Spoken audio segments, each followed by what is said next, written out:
You're crazy, man. You're crazy. I like you, but you're crazy.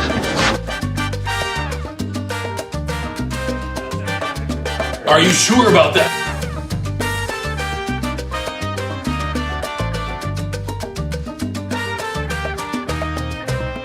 This is not okay. This needs to stop now.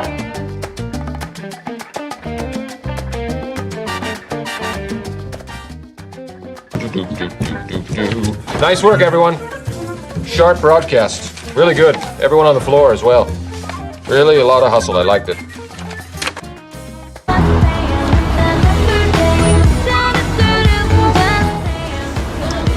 It's Brittany, bitch. And I am back.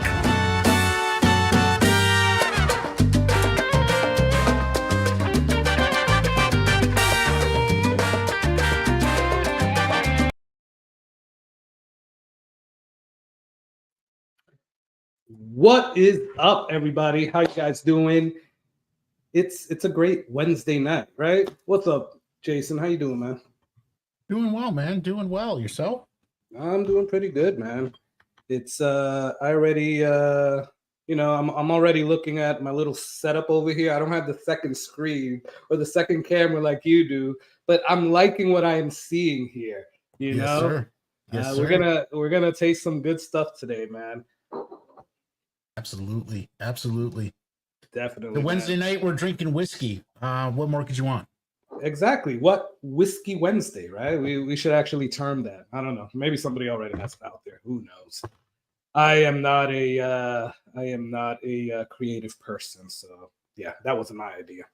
Anyways, we got a special guest on today, guys. We got Clinton from Short Barrel, Clinton Dugan from Short Barrel. Awesome guy. You guys have probably seen him on the video that I did where the North Tampa Bottle Club, MVP Liquors 2.0, and myself, well, as part of all that, we went to Short Barrel and we picked some amazing bottles. Both Jason and I have been enjoying those, that's for sure, as well as a lot of other people here in the Tampa area because they have been amazing. So we really like what Short Barrel and Old Fourth Distillery is doing. So we have to bring the man on and talk a little bit with him. So we're gonna bring him on soon. I just want to say a quick cheers to everybody. I know I've been seeing a lot of messages. So just I got something in here already. I don't know, Jason, if you're already drinking on something real quick. I'm not, but that can be resolved quite quickly. Yeah, man. So just want to say cheers, and Jason is about to say cheers to all of you guys. Thank you for being on. We appreciate you. And when I bring on Clinton, we're going to do this again. But just noticing some of the names that are already here. We got Piper John. We got Dave Vogelsang. We got Dylan over there at Whiskey Nature. Thanks for getting on, man. Thanks, Dave.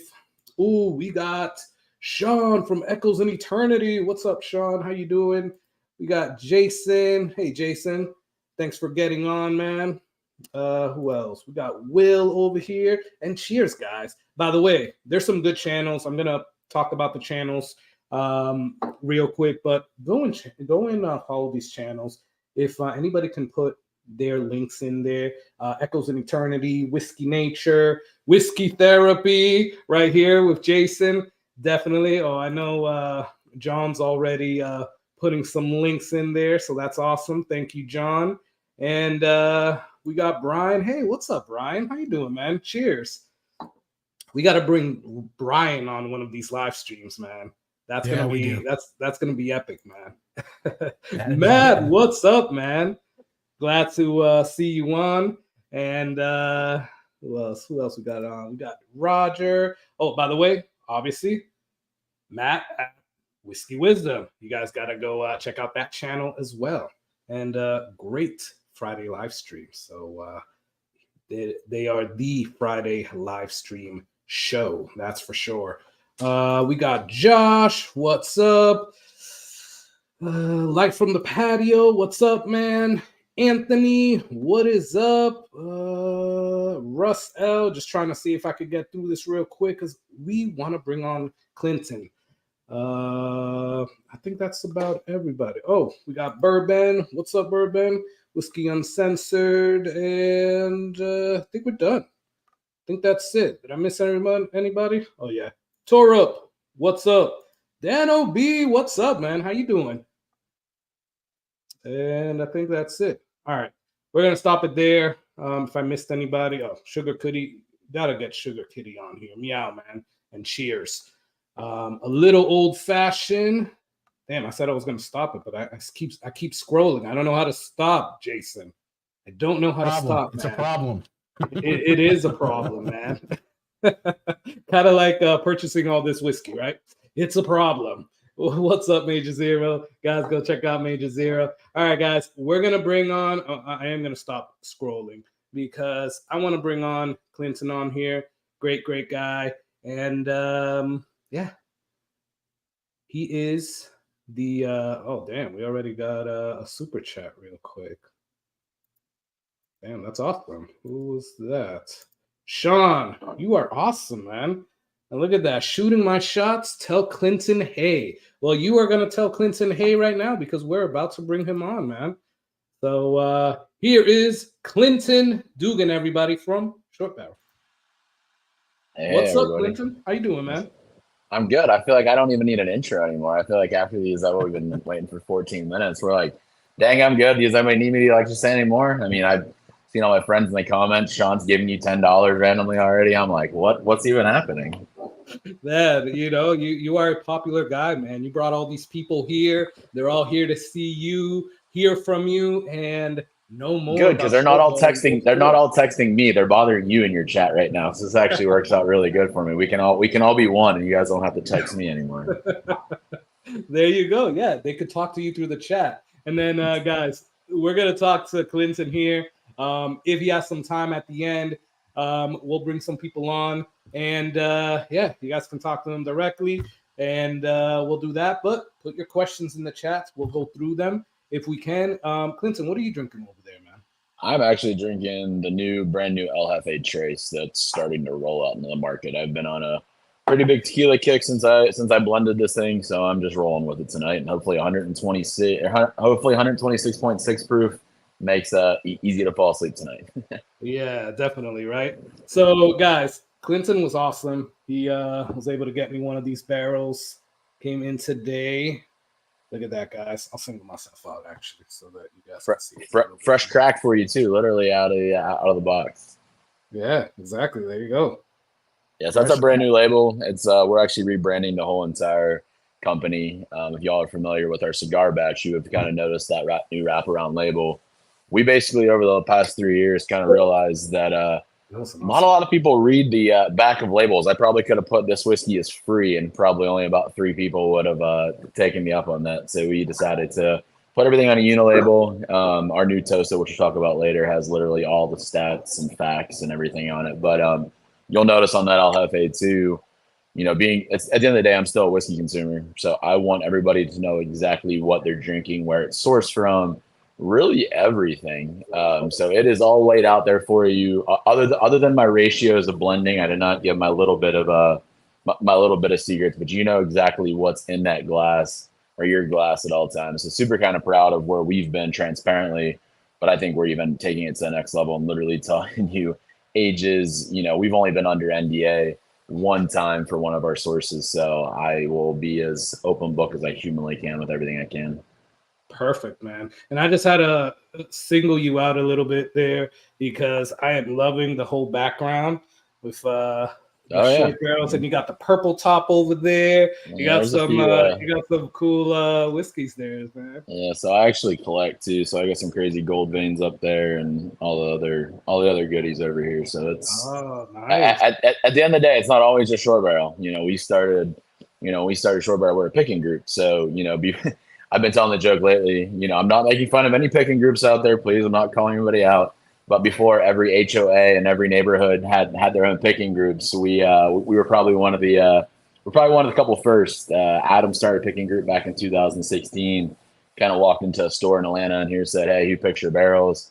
Store owner, a good friend of ours, said, "Well, no one really does." Adam put together a small little group. And we just started traveling. We picked about 350 different barrels, and we got really known for just saying no. If the barrels weren't good or they weren't really at our quality, we would pass on them. One of the fun stories we tell, back in, I think it was 2017 or 2018, Eagle Rare, we went through 12 or 10 different rounds of Eagle Rare samples. They just weren't good. Finally one, we got a sample. Then it ended up being runner-up whiskey of the year for one of our barrel picks. It wasn't our whiskey, but it was always one of those things too, where if you're going to spend your hard-earned money, and we still follow, if you're going to spend your hard-earned money on whiskey, it better be something you're proud to put on your bar. So kind of stuck on that motto, and we had a chance to drunkenly start a whiskey company in 2020. I've told this story, I think, to about anybody that's ever wanted to listen. We were Sunday Fun Day. We're actually about to head to a barrel pick on a Monday to Buffalo Trace.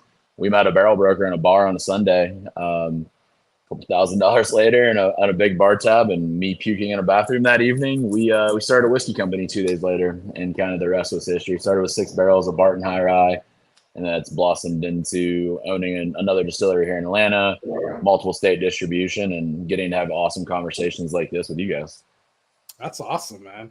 And I love that story, man. And when you first told me the story, man, it was awesome just to hear that. Like, I just started a company with drunkenly started a company with some friends. Yeah, it was so funny. Like, I wish I actually have the bottles over there. I'm actually going to grab them. You got to see, these are funny. Yeah. We tell the story now of kind of who we are and where we came from, but like, we didn't realize, our first bottle. This is our first bottle here. So this was it. You'll see it's a little similar, but these were literally printed on. Show it So again. so these were literally printed on Kodak like laser paper. Like we didn't understand a lot of things. We understood whiskey, and I understood a little bit of marketing and social media, but we didn't understand branding. We didn't understand anything else. And we've came a long way in 4 years, and I'm proud to say we've done most of our branding and design on our own. But it was just a crazy story. We launched it, and we're like, okay, it's here. What's going to happen? And 2 days later, our whiskey was sold out. And we're like, oh boy, here. Now what? We don't have any more to fall back on. So there's some laws on the market, and COVID. It's funny too. Like the COVID story is just trying to start a whiskey company. Like this is one of my sample bottles. Actually, I'm pulling out of now because you couldn't get glass. Supply chain was so bad. Oh, we were just scrambling to even figuring out glass, like who we kind of were. I mean, it was wild. What was happening, but we did it. It's funny, about 4.5 years into this adventure now, and it's wild. I mean, we've dumped, I've been now, and we'll talk this story too. So I worked I didn't come over full time in the company until 3 months ago. So I was working 2 jobs for basically 2 years. I was running a distillery with 2 of my closest friends and working full time in marketing. And since I've came over, those first 6 barrels, so we did about 16 barrels our first year. I think I did some math today. Since the first of the year, we've dumped 160 some barrels of whiskey, which is just like kind of wild. Now, a lot of that goes into our blends, and we're really gearing up for a crazy fall season. If you guys know me and our products and stuff I've done, people tend to chase down my honey finishes. So I got some really cool stuff coming out on the honey side this year. I experimented a lot. I have new honeys coming out. We work with a really great beekeeper in Florida for the products. I have some blueberry honey finished. That should be really cool. It's already showing really well. I'm really excited where it's headed. And then I did it a little bit different this year in true transparency fashion. So our honey is a double barrel toasted. So in the past, I had used toasted barrels that still had life in them. Barrel aged honey, dump it out, fill it back up. This year, I actually did fresh toast. So we'll see how different that is. So these were brand new toasted barrels from Kelvin, never anything in them other than the barrel aged honey that I ran in. Mm-hmm. I had to do a little bit different. Usually when the barrels were wet in the past, I would be able to use kind of the inside of the barrel. So we were basically adding roughly 5 gallons of bourbon back into the barrel. After the honey sat in there for a couple of days, I was finding the honey is drying the barrels out too fast. So really running some crazy experiments on honey this year. So I'm really excited where it's heading to. Wow, man. And I love that, man. I love the fact that you guys keep like experimenting. I mean, first off, before I get back into the El Jefe real quick, I love that story, everything that you just said right now. I love the fact that you just talked about a blueberry honey finish. Yeah. So there's 4 barrels oat available this year. I don't know what it's going to be, but it's wild. Damn. So it will be in Florida. Because it is Florida. It is Florida blueberry honey. So y'all will see it somewhere. Nice. They could be single barrels. They could be a blend. Not too sure. But we Sam, who's our other warehouse manager, does a lot of blends with me. Him and I tasted one of the barrels yesterday, and we both kind of looked at each other and was like, yeah, I could probably bottle this right now and see what happens. We're going to let the summer heat do it. It's already getting hot. It was already in the mid 80s in our warehouse today. So, I think with a combination of a true summer heat cycle in Atlanta and how hot this honey gets in barrels, I think we're on for a really, really fun treat. Dude, I am totally excited about that. And I just put out a video of top 2024 like whiskeys that I'm excited about. And we'll talk about that later. But your short barrel batch 2. So I know luckily for you, you've been a part of a store that has bought 5.5 barrels from us. So I'm pretty sure you'll be able to come pick a honey here next time too. So you're definitely one of the tops of the list to come up and pick. That's for sure. That's awesome, man. And I heard some rumors out there, by the way. I also heard some rumors that some other friends of ours, some local celebrity YouTubers are also picking a barrel. Kind of like Matt at Whiskey Wisdom and Echoes in Eternity, Sean over there. I don't know if you want to mention anything about that. Yeah, I mean, were you paying attention to did you hack my Canva account and steal their sticker? Like, what's up? I just heard some rumors. No, I know. I had these 2 random guys show up at my distillery on a random Friday and walk in and like, they're wearing shirts with each other's pictures on them and everything else. I'm like, who are these 2 guys walking in? About an hour later, we were drinking from the barrel. They were buying a barrel. Like, it's kind of wild when you walk into the distillery with me and I'm a little calm and tame. And then you walk out and I'm like, here's a thief. Here's a barrel ripper. Go to town. They're like, huh?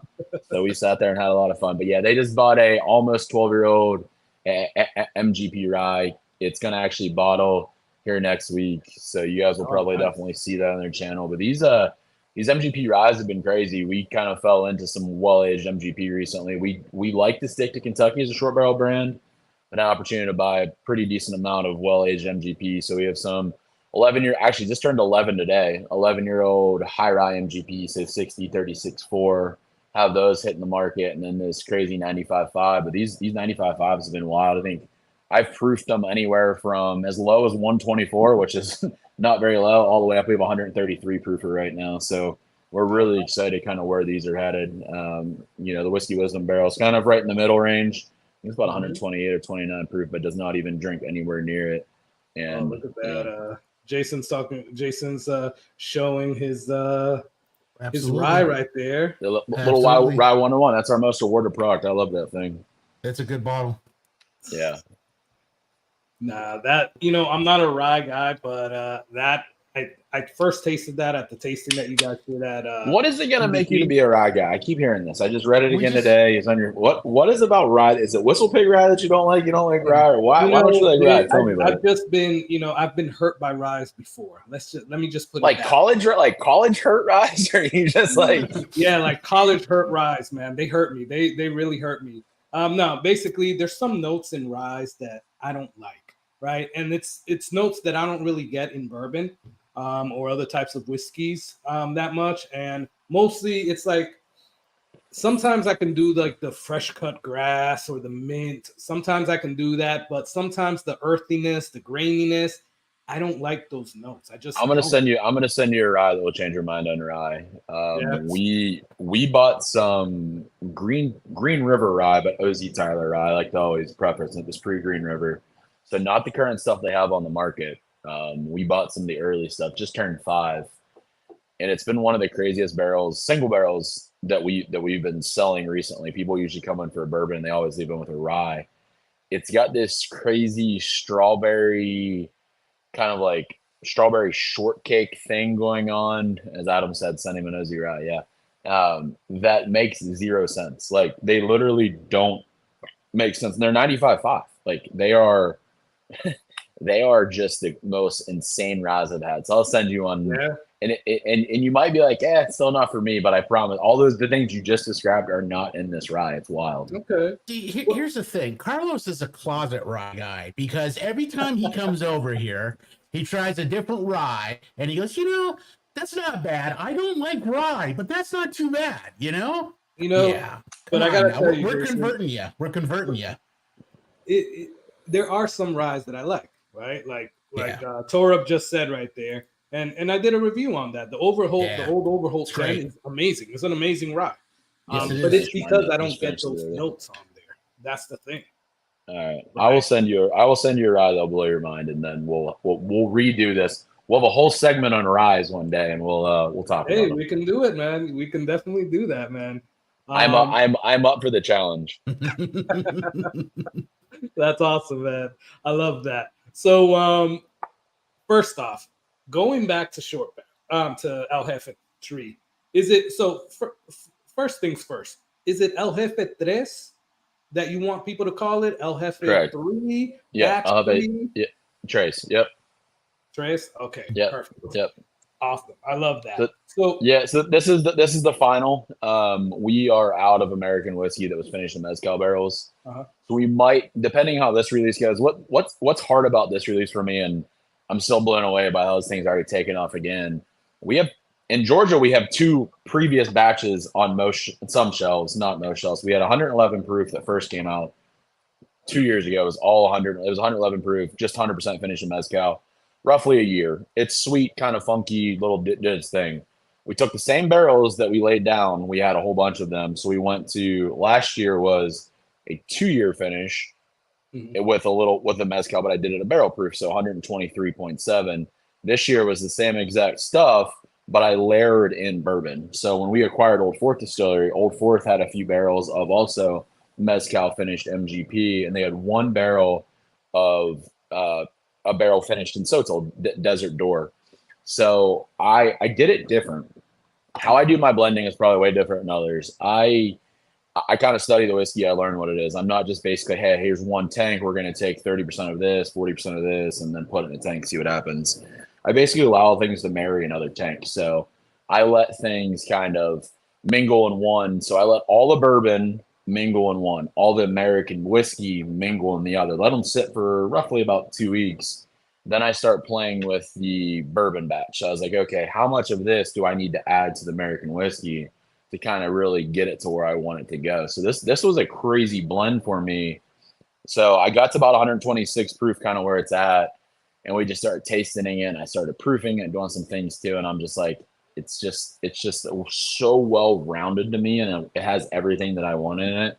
I'm kind of done with it. And we let it sit for another couple weeks. We went back to it, and it matured even more. I'm like, nailed it, perfect, we're good to go. So, when I do my blends, it's funny, even on the cigar blend, I didn't think it was done. I wanted to keep going for it. And Adam and other people were like, no, it's done. Stop. Like, it's done. It's perfect. Like, you're good. Like, stop messing with things. So I had to start letting other people taste it. Because I get so blind to these blends where I pick up on the dumbest stuff. I'm like, how do I get rid of that? Why is it dry there? Why is all these things happening? They're like, no, I don't even know what you're talking about. So I'm too attached to them.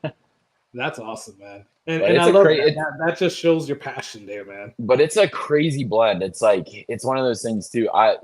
My biggest fear is people are going to chase it and they're going to buy it. It was a pretty small drop. I think Florida took about 55-ish 6-packs of it. Georgia gets a little bit more. Kentucky's getting some. Online's getting some. And Tennessee's getting some. My biggest fear, people are going to grab it.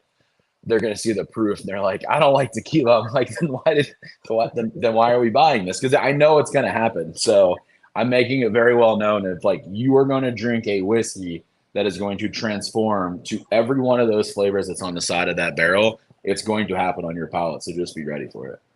That's awesome, man. And by the way, guys, there is a $5 giveaway.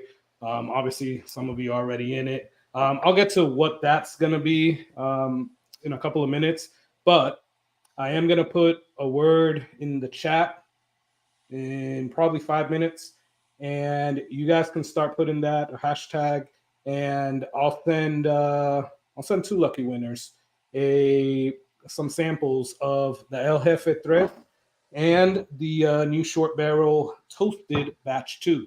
So you guys And you can throw a giveaway from me too. Just do a third one, and I'll throw a bar mat and a T-shirt to someone too. So just let me know who takes it. Oh, okay, perfect, man.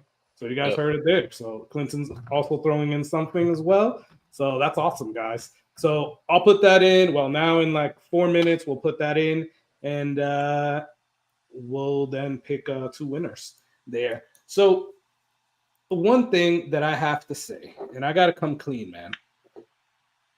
I do not like tequila finished whiskeys. So you're that guy. Yeah, I don't like it. On the flip side, I like tequila. I like bourbon finished tequila, which is weird. Okay. But either way, so I don't know what you did to this one, and I'm not. And Jason, I don't know how you feel about it, but I don't know what you did to this one. But you just went over how you blended it, and then you also mixed the Sotol in there. So that's awesome. So I'll ask you about that in a second. But I gotta say, I am really liking this. I did a Cinco de Mayo video where I put up a Balcones tequila finish type of thing. And, it was all right, but it wasn't my jam. And this is blowing that out of the water right now. Sweet. So you guys did your thing on this one. And I just finished the little pour that I poured in there, and I'm pouring some more. Jason, It's only going to get better, too. So I'm a big tequila fan and obviously a big whiskey bourbon fan. I have not really found one where they go well together. No offense, Clinton. I have the last batch of El Jefe. This is not that. No. This is phenomenal. Thank you. This is phenomenal. Thanks. From the nose to the palate, this is top notch. Good job. Yeah, appreciate it. And the one thing I'm proud of too, I guess we haven't really talked the price point too. That's $64.99. When we did it, I didn't want to. It's like the cigar batch. I wanted to be fair in the market, and something that if someone wanted to take one shot on our brand at any given time, I don't.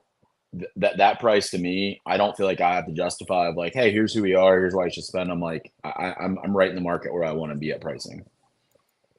Awesome, man. And that's what I like. I dig the new labels too. I really like the new labels.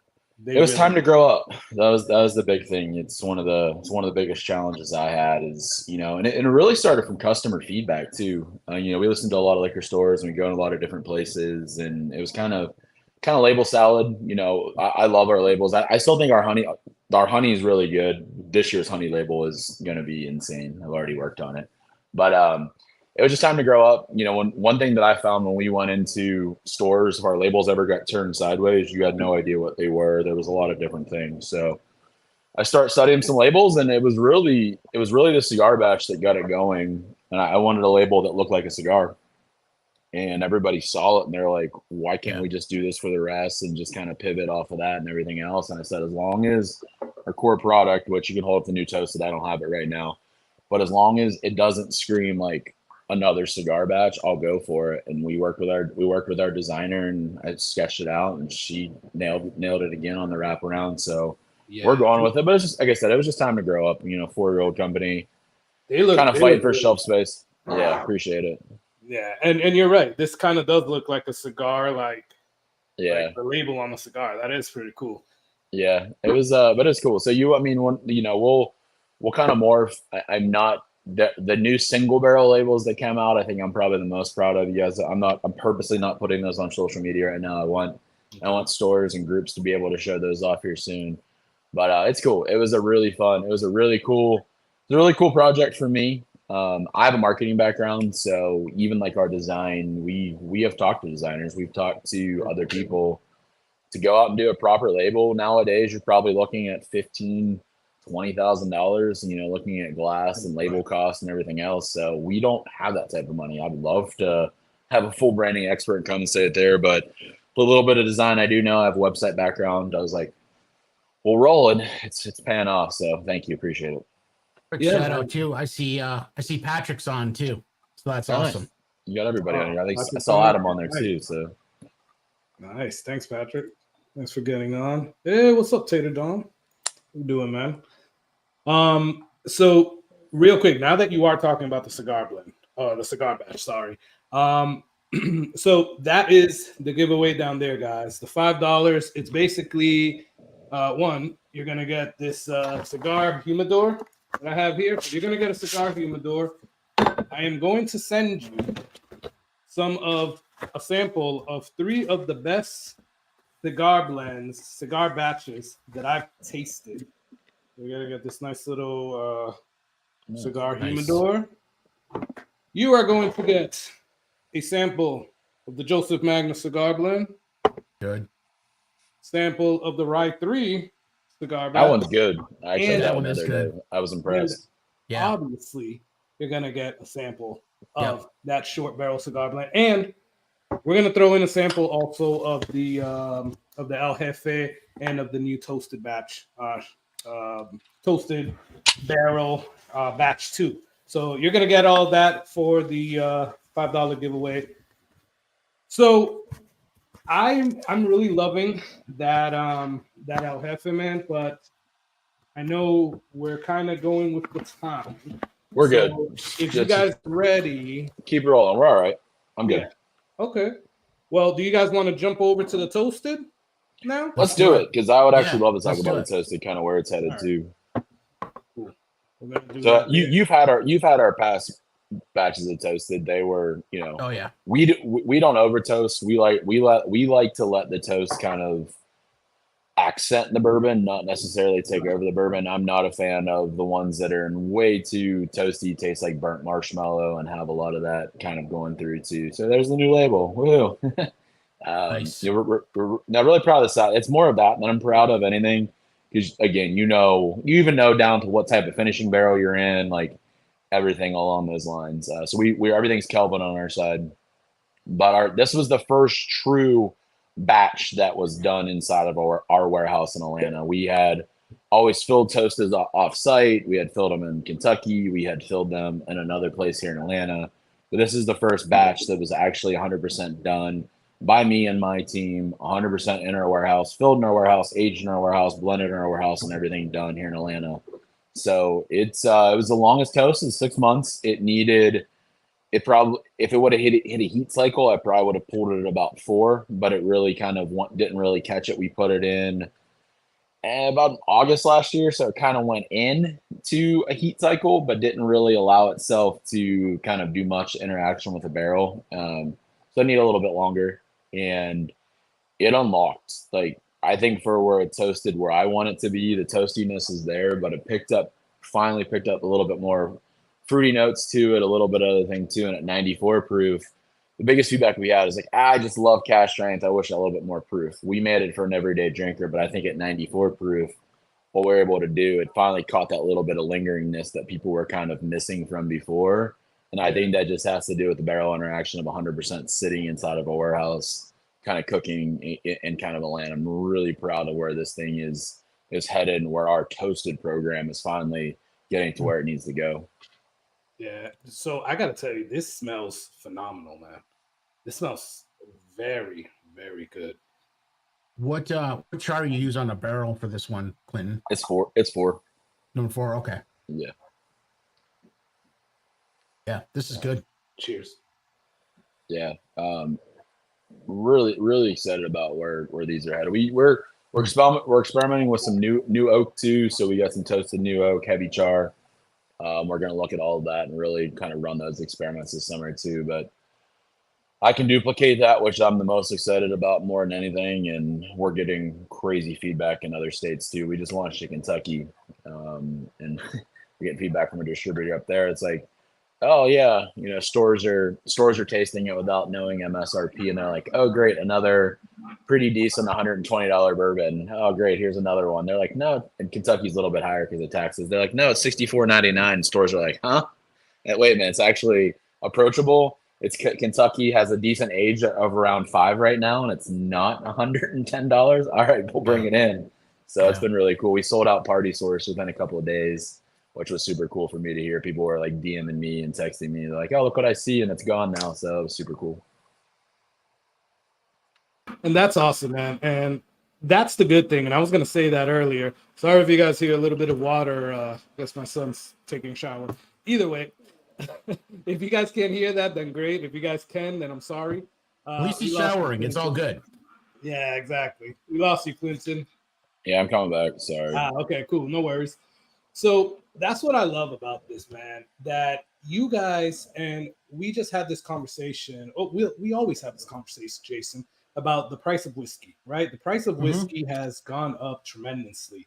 What used to be like the norm of 50, 60 bucks is now usually the norm is like $100 now. That's right. Basically everybody sells stuff for. So you guys Yeah. bringing it back to like affordable prices, like that 65 bucks. Even, and we're going to talk about Old Fourth in a couple of minutes. Even like the Old Fourth, it doesn't go to that $100 price range. So you guys keep everything under $100, which is amazing, right? And then the whiskey is just so freaking good. Yeah. And sorry, I misspoke on our toasted actually. So our toasted is actually not charred. They were original char number 4s. They're just medium toasted. Sorry, I was checking a note. That's why you lost me. I was checking a note. I'm like, I didn't say that right. All good. All good. No, that's the transparency in my mind. I'm like, wait a minute, that's not right. So I had to correct myself. So no, I appreciate it. Yeah, no, that's awesome, man. So all the toasted are finished at 94, even the batch 1, right? Yeah, when batch 1, we originally had a 101, and this is me standing in liquor stores on a weekend, getting people to try our products. It's weird. So psychology, all of us, if I tell you it's 126 proof, you're good. If I tell a lady that is buying whiskey for her husband at 11 o'clock on a Thursday that something's 126 proof, she's gonna be like, I'm gonna grab this 90 proof right here and take it to my husband. So yeah, we played a lot of those games. What you guys realize, because you read a lot of stuff in the note too, we aren't the average whiskey consumer. We are a subset of the whiskey consumer that enjoys their throat being punched and everything else. But the everyday drinker is sitting around that 90 to 100 proof. So we kind of went in the middle. When we were doing 101, where 101 was really good, we said, hey, people were still like, it's a little high for me, but we want the 94. And our sales immediately shot up. So it's just kind of where we're at, where we want to be. And I am probably going to launch a on-the-shelf product of barrel proof toasted this fall, just to kind of appease the crowd that wants to see a little bit more proof. Yeah, man. And I know you guys do that with like the single barrels, right? Like the store, the picks that you guys do. I know they range basically in the proof, but yeah. Well, even our process is different. When we do toasted, we proof down to 104. If we're going to know this is going to be our batch, we actually proof down to 104 and put in the barrel, and it really allow it to pick up that, that toasted finish, where we have a subset of what we know are going to be barrel proof that we transfer 1-to-1 from a barrel. So we know going into it how big our batches are and kind of where they are. It's why we only have designated 12 to 16 toasted barrel proofs at one time. But like right now, I think I have over 50 barrels right now that are designated for toasting blending. Now, sometimes we've had customer say, hey, I want to pick one of those. We work with country clubs and we do private labels and stuff like that, but they like to pick at 104 and pick their barrels because that's what their everyday drinkers want. So we have that ability too. Okay, perfect. That's awesome. And we're going to talk about that process. I got another question about that. But real quick, guys, I'm going to drop the hashtag in the chat. Just put hashtag Jefe, Jefe. So I just put it in the chat, drop it in there, and that is to get into the free giveaway. 2 winners are going to win a sample and something that Clinton's going to send you guys out as well. A sample set of the El Jefe 3 and the new toasted barrel batch 2. So I'll give that maybe 5 minutes. Jason, you can help me out with the timer? Yes, sir. I got you. All right, perfect. So we'll give that 5 minutes, guys, and then we'll draw those pretty quickly. So going back to the single barrels, was the toasted barrel and the rye, obviously, because those were those are like the OGs for short barrel, right? Those were the ones that you guys were doing single barrels with. It's just now that you guys are starting the bee's knees. And did I hear you right that you maybe are gonna do single barrels of the cigar batch, or I'll have 5 of them. I'm keeping them very.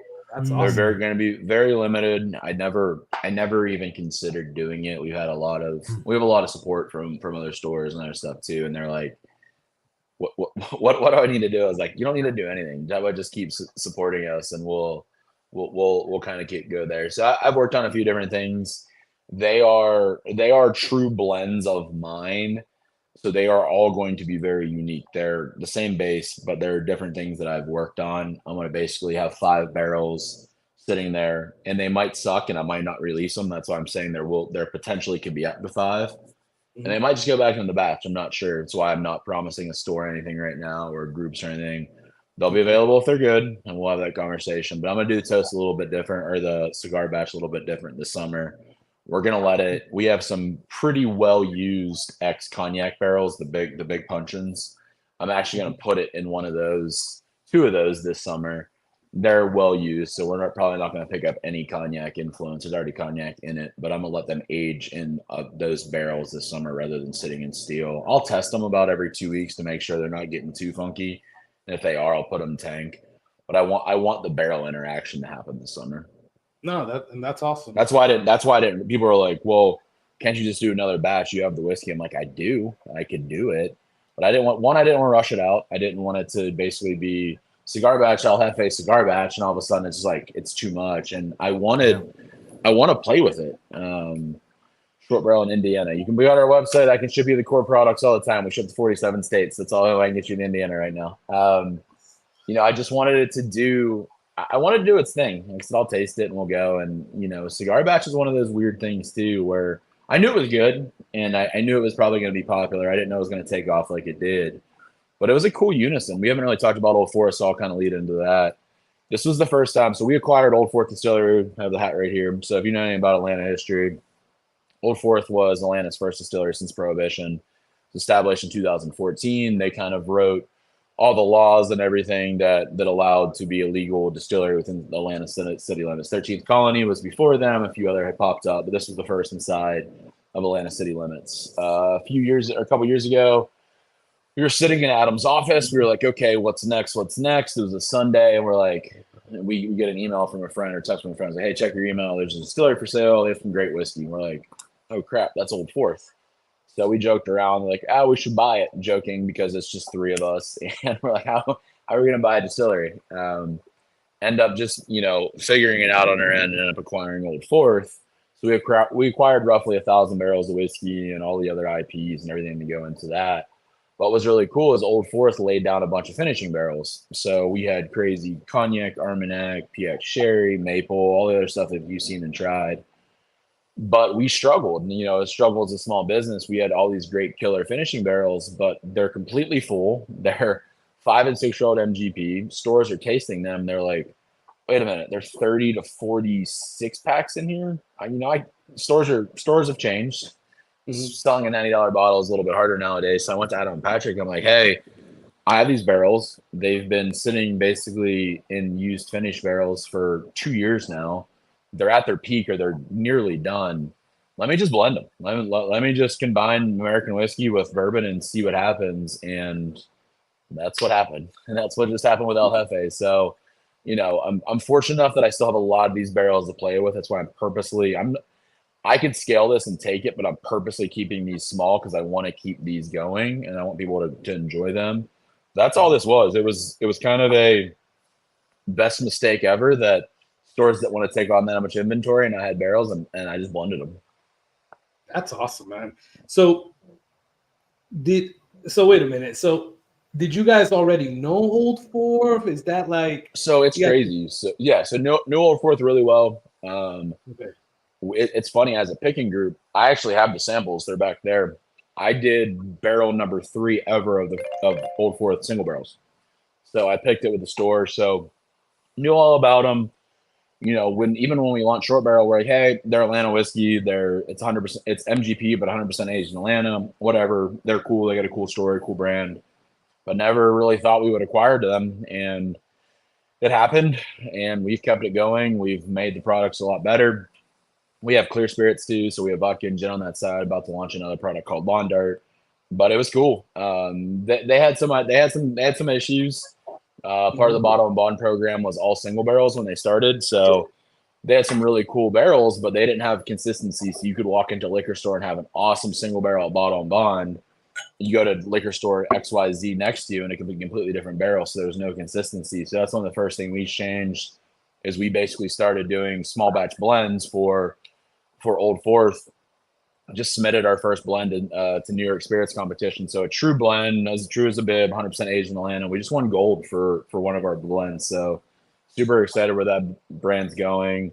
And then we launched a rye under Old Fourth too. So I had a bunch of 2, 3, 4-year-old MGP rye. We launched under that. So we launched a $29.99 shelf price rye, which I think is starting to drop in Florida around too, which is meant to compete with Bullet and Rittenhouse and other stuff, and kind of being craft. While it's sourced, it's still craft, and people are eating it up right now too. So Old Fourth has been a really cool asset to us, but it's also been kind of a bit of a challenge locally. They're like, wait a minute, you have Old Fourth and your short barrel, you were competitors, but now you're two brands. So we're still trying to figure that out too. Well, I will say, like, the first time that when we went over there with the bottle club, I was a little confused. I was like, hold up. So short barrel. I'm still confused. So, that was confusing, but it's awesome that you guys have that. It's kind of like you have the two brands, and correct me if I'm wrong, but you guys put out more of the different finishes on Old Fourth. Is that right? We did. I'm probably actually going to end that program and actually absorb a lot of that under short barrel. Short barrel has a little bit more legs outside of the state of Atlanta or Georgia. So you'll probably see some more of crazy finishes under short barrel than you will under Old Fourth. Mm-hmm. It's just easier for me to market short barrel as that. Old Fourth will always be tried and true Atlanta, but the hard part with Old Fourth is it was a 10-year-old brand that never really left Atlanta. So we tried to take it out of Atlanta. It's in Florida. It's available. Mm-hmm. But it's also kind of that identity thing too, where it's like if you came to Atlanta, you knew it was here. But when you see it in your Florida, you're like, why is this here? It's so homegrown after 10 years and never really expanded.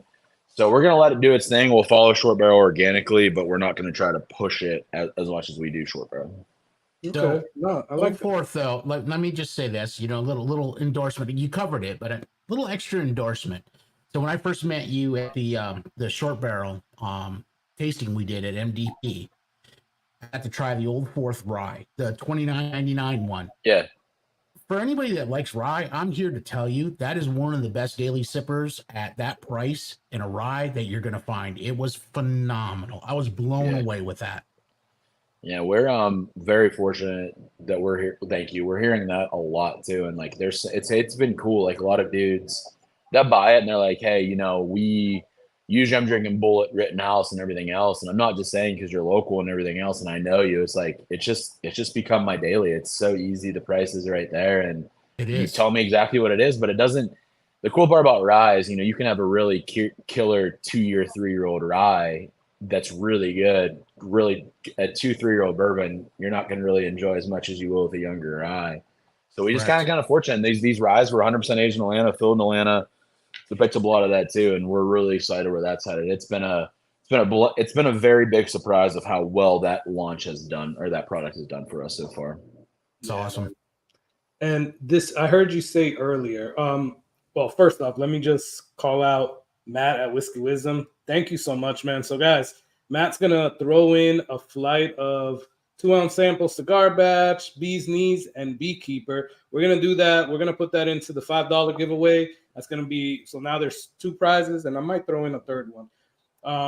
For $5, there's going to be right now 2 winners for the $5 giveaway, and we'll do that one. And I'll also... Thanks, Matt. Yeah, thanks, Matt.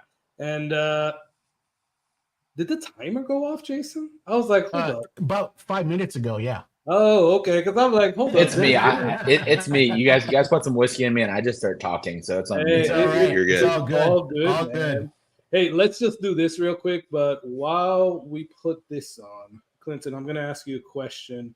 So you touched on. So somebody said earlier that they need. Well, a lot of people have been saying they need short barrel in Indiana, and you mentioned that you guys ship to 47 states. Can you talk about that a little bit? We do. If you go to our website, shortbarrelbourbon.com. So we actually have a I was like kick-ass, whatever, it's 10 o'clock. We have a kick-ass partner online that ships for us. So we actually ship to Texas. A distributor there handles all of our fulfillment. So people, the same fulfillment that does Reserve Bar and Caskers and all the other big people, does all of our fulfillment too. So we don't have, outside of our core products, we don't have too much on there right now. We are about to drop some online exclusive single barrels and a few other things. So it happens. It's not, so if you go to our Instagram page or anywhere else, you'll see like an email sign up list, and that sign up, and I always blast out. There's actually a new Facebook group. Everybody's on Facebook. If you go to Short Barrel and follow us, there's a new fan group that popped up, like Short Barrel fans or something like that too. Make sure you join that. I start posting a lot more in there. Promo codes, free shipping, first drop. So make sure you have that. And then if anybody's traveling through Atlanta, as we're talking about, buying our bottles, we're open 10 to 4 daily. Weekends, not right now, but if you need me and I'm around on a weekend, I'm more than happy to meet someone over there if you need a bottle. But we're there every day. Stop in and see us. We have a tasting room.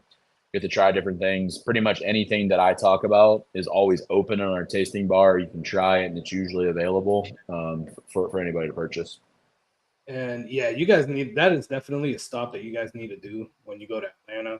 It's awesome to go over there, just all the stuff that you have there. Plus, when you go in the back, I mean, you let people like use the whiskey thief. You know what I'm saying? Like that's really cool. We have it right now. It's getting really hot right now, so we probably won't do too much, but in the fall, we're revamping our bottle your own experience. We're going to talk a little bit more too. We're going to have 4 barrels set up all times. Kind of get to do your own little mini barrel pick, and then whatever you like, you actually get to hand bottle that yourself as well. So we'll probably relaunch that more in the fall. We do it daily anyways. If people want to try to do it, but I want to make it a little bit more exclusive around those, and it's just it's $89.99 a person. We basically just tack on the sample whiskey cost, but we don't even mark it up too much. So Patrick actually commented on how hot it gets in the warehouse in July. He said you'd be sweating more than a Boeing whistleblower. Yeah, man, it was 82 when I left today, and it's just there's just nothing we can do. Once those barrels kind of start sweating and they're doing their thing too. It can be nice and cool outside, but it doesn't move, and we have fans and everything else, and it's hot, but it's fun. It's what the whiskey needs, and we keep saying, and Patrick will probably laugh when he hears this. Yeah, we're gonna shut down after Memorial Day, and we're gonna let the warehouse do its thing. But I think I've already booked like 2 groups to come pick in June now. But no, it's not us. It's more the whiskey. The reason that we say that too. We had a barrel last year that was picked in May, and there was some customization on the label and everything else, and we were busy, and we didn't bottle it till September. So I think when the gentleman picked his barrel, it was a private barrel. He picked it as like 123.4 proof in May. When we bottled it, it was 126.4. Oh wow! And he didn't think it was his barrel. He was like, "This is hot." It was good. But like he was so confused, and we had to show him actual pictures of his signature on the barrel. I'm like, this is your barrel. So we're trying to avoid that this year. Yeah. Of like the whiskey changes. I mean, 3 proof points is a huge swing. And you guys will love this. If anybody's a science nerd, tomorrow I have a 53-foot semi truck being delivered that's going to sit off one of our docks, and we're actually putting whiskey, and we're going to see what whiskey in a semi truck, not moving around, parked off one of our bays, getting really hot to see what we can do with proof. So I'm really excited about these experiments. Oh, that'll be cool. Yeah, that's awesome, man. Yeah. Before we get into more, real quick, let's just do these drawings. 2 drawings. Let's do it real quick, guys. First one. Let's see who it is.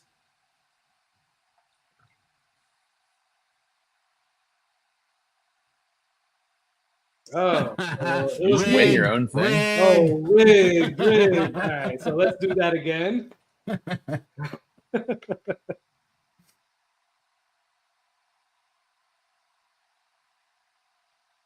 Will, congrats! Oh, nice, Will. Man. That's awesome. Let me take a picture of that real quick, just so I know. Perfect. And then we have a second winner because we're doing 2 of these. So let's draw again. And I also saw some people, I ain't gonna say any names, putting hashtag Jefe like more than once. So the tool is very good at doing taking out duplicates. So congrats, Sparty, on bourbon as well. So what I mean by that, guys, is don't think you're gaming the system by putting it more than once, because you're not. It's really good at taking that out. So congrats to both winners. Will, I have your info. Sparty, is it Sparty or Sporty? Sparty on bourbon. Send me a email, and I'll put it here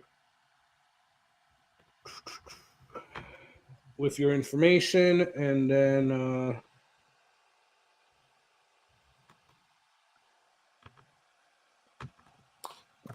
while you're putting that in, I'm going to just throw this out there, and I'm biased, but I think Bee's Knees 3 is the best of the Bee's Knees, just because, you know, honey. It is. That's also the true. It's a true blend too. So the two was really good, but those were the same barrels, kind of blended, super small, and then 3 was a true blend of whiskey, 4 to 6 years old too. So you know, it's that's what it is. This year, look, we're all sitting here. I share everything on social media, anyways. I dumped 8 bean barrels last week, so 8 Booker's barrels, and I'm basically doing Booker's honey too. So surprise! Nice. That's awesome, man. Those are true single barrels. Those are not going into the blend. But like I said, I it's funny. I joke around. I was like, I don't want to be a honey whiskey company, but then I do all these crazy experiments to be a honey whiskey company. Well, the thing is, and I gotta tell you, man, and I'm not trying to blow smoke up your you know what, but I have to say that after tasting the Bee's Knees 3, I put every honey finished bourbon up against that one.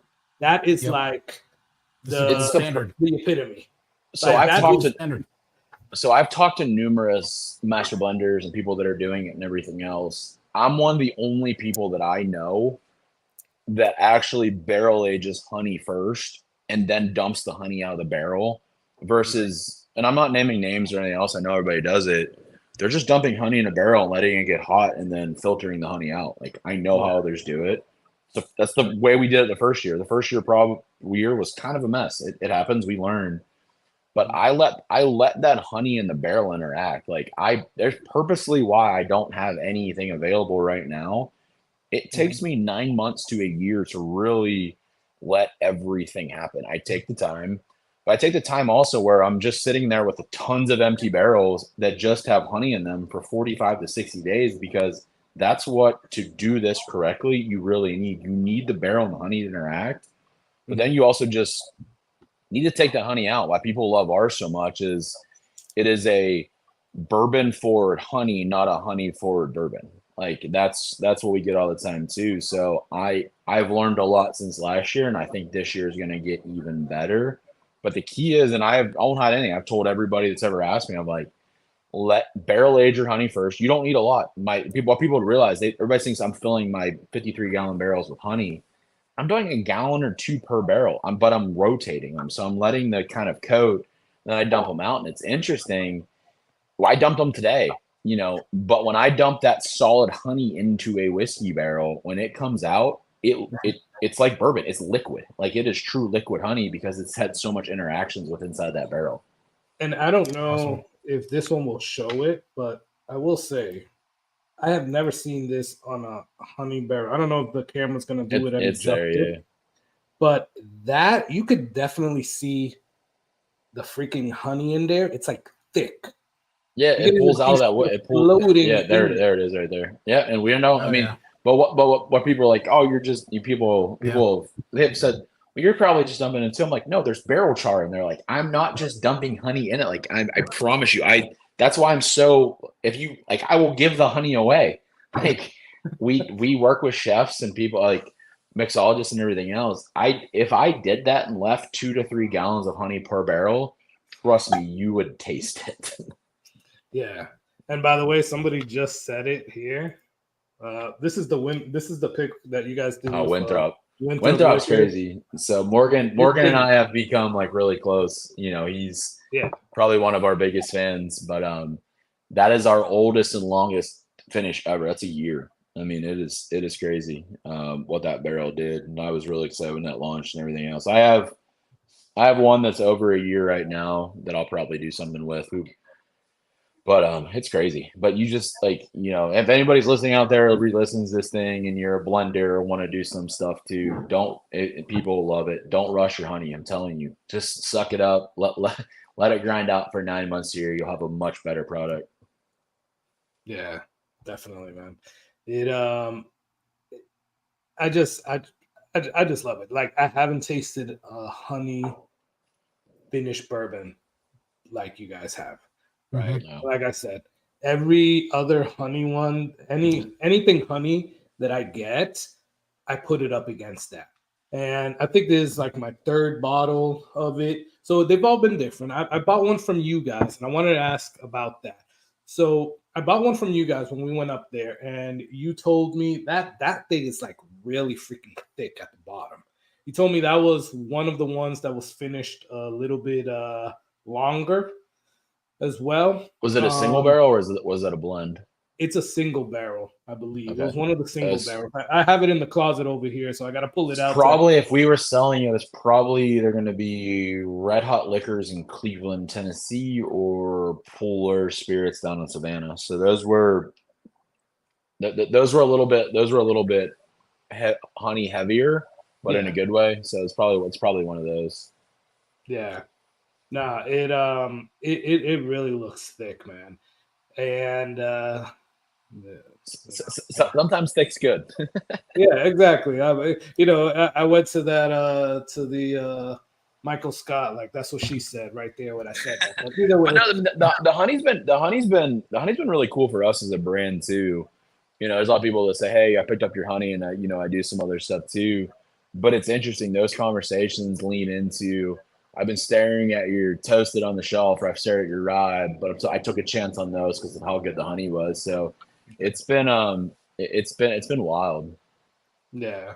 And what I wanted to ask you, man, was so I do see that when you go to Short Barrel, you guys have the store there in the front, and you're able to buy different picks. Is that so? How do you guys do that? Is every pick that you guys do with like a store or a club? Do you guys take a couple of bottles and put it in the store, or how does that work? So we actually we try not to keep anything as a small business. We don't want to hold on inventory, but so you can legally only ship a full case at a time. So if something comes off the bottling line and there's only 5 bottles left of that case, we cannot send that to a distributor. So we just put those directly into there. That's it. We don't. Well, I take that back. Some stores are say, hey, we'll text the store owner or email store owner of like, hey, your barrel dumped, looks great, tastes great. It's surprised it's 204 bottles, and they're like, oh, wait, that's a lot. Can we only take 160? And us being us, we're never going to force something. We want to build long relationships, so we're never going to force too much on the store. So we'll then hold those back as well and sell them. But we have no problem doing that, especially when the barrels are good. Yeah. And I love that Brian said that. Don't rush. That should be your quote right there, Clinton. Don't rush. I'm gonna throw it on a t-shirt. I'll put it under here. There you go, man. With the little bee's knees label, the little dripping whiskey barrel. Wait till I see the bee's knees label for the fall. It's oh man, I can't wait. It's gonna be good. Nice. Can't wait for that, man. And I'm really excited. What I was saying earlier is that I put out a video and I put you guys in there about some of the stuff that you guys have coming out, but I didn't know about that blueberry honey.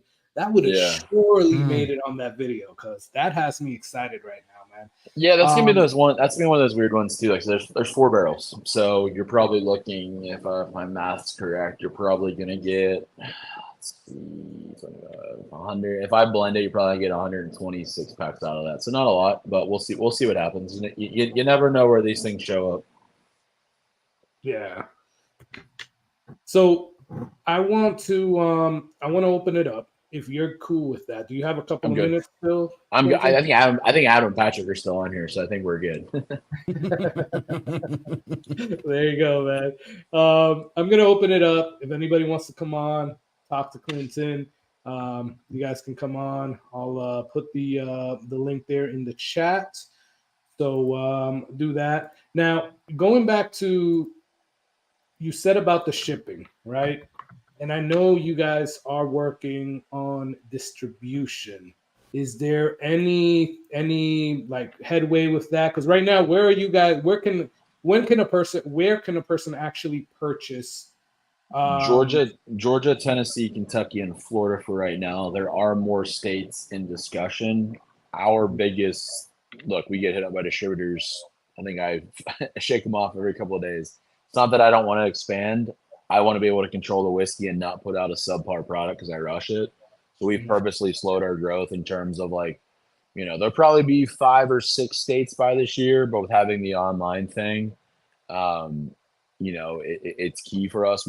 My background's e-com, it's SEO, content, social media. So, I kind of know what I'm doing there too.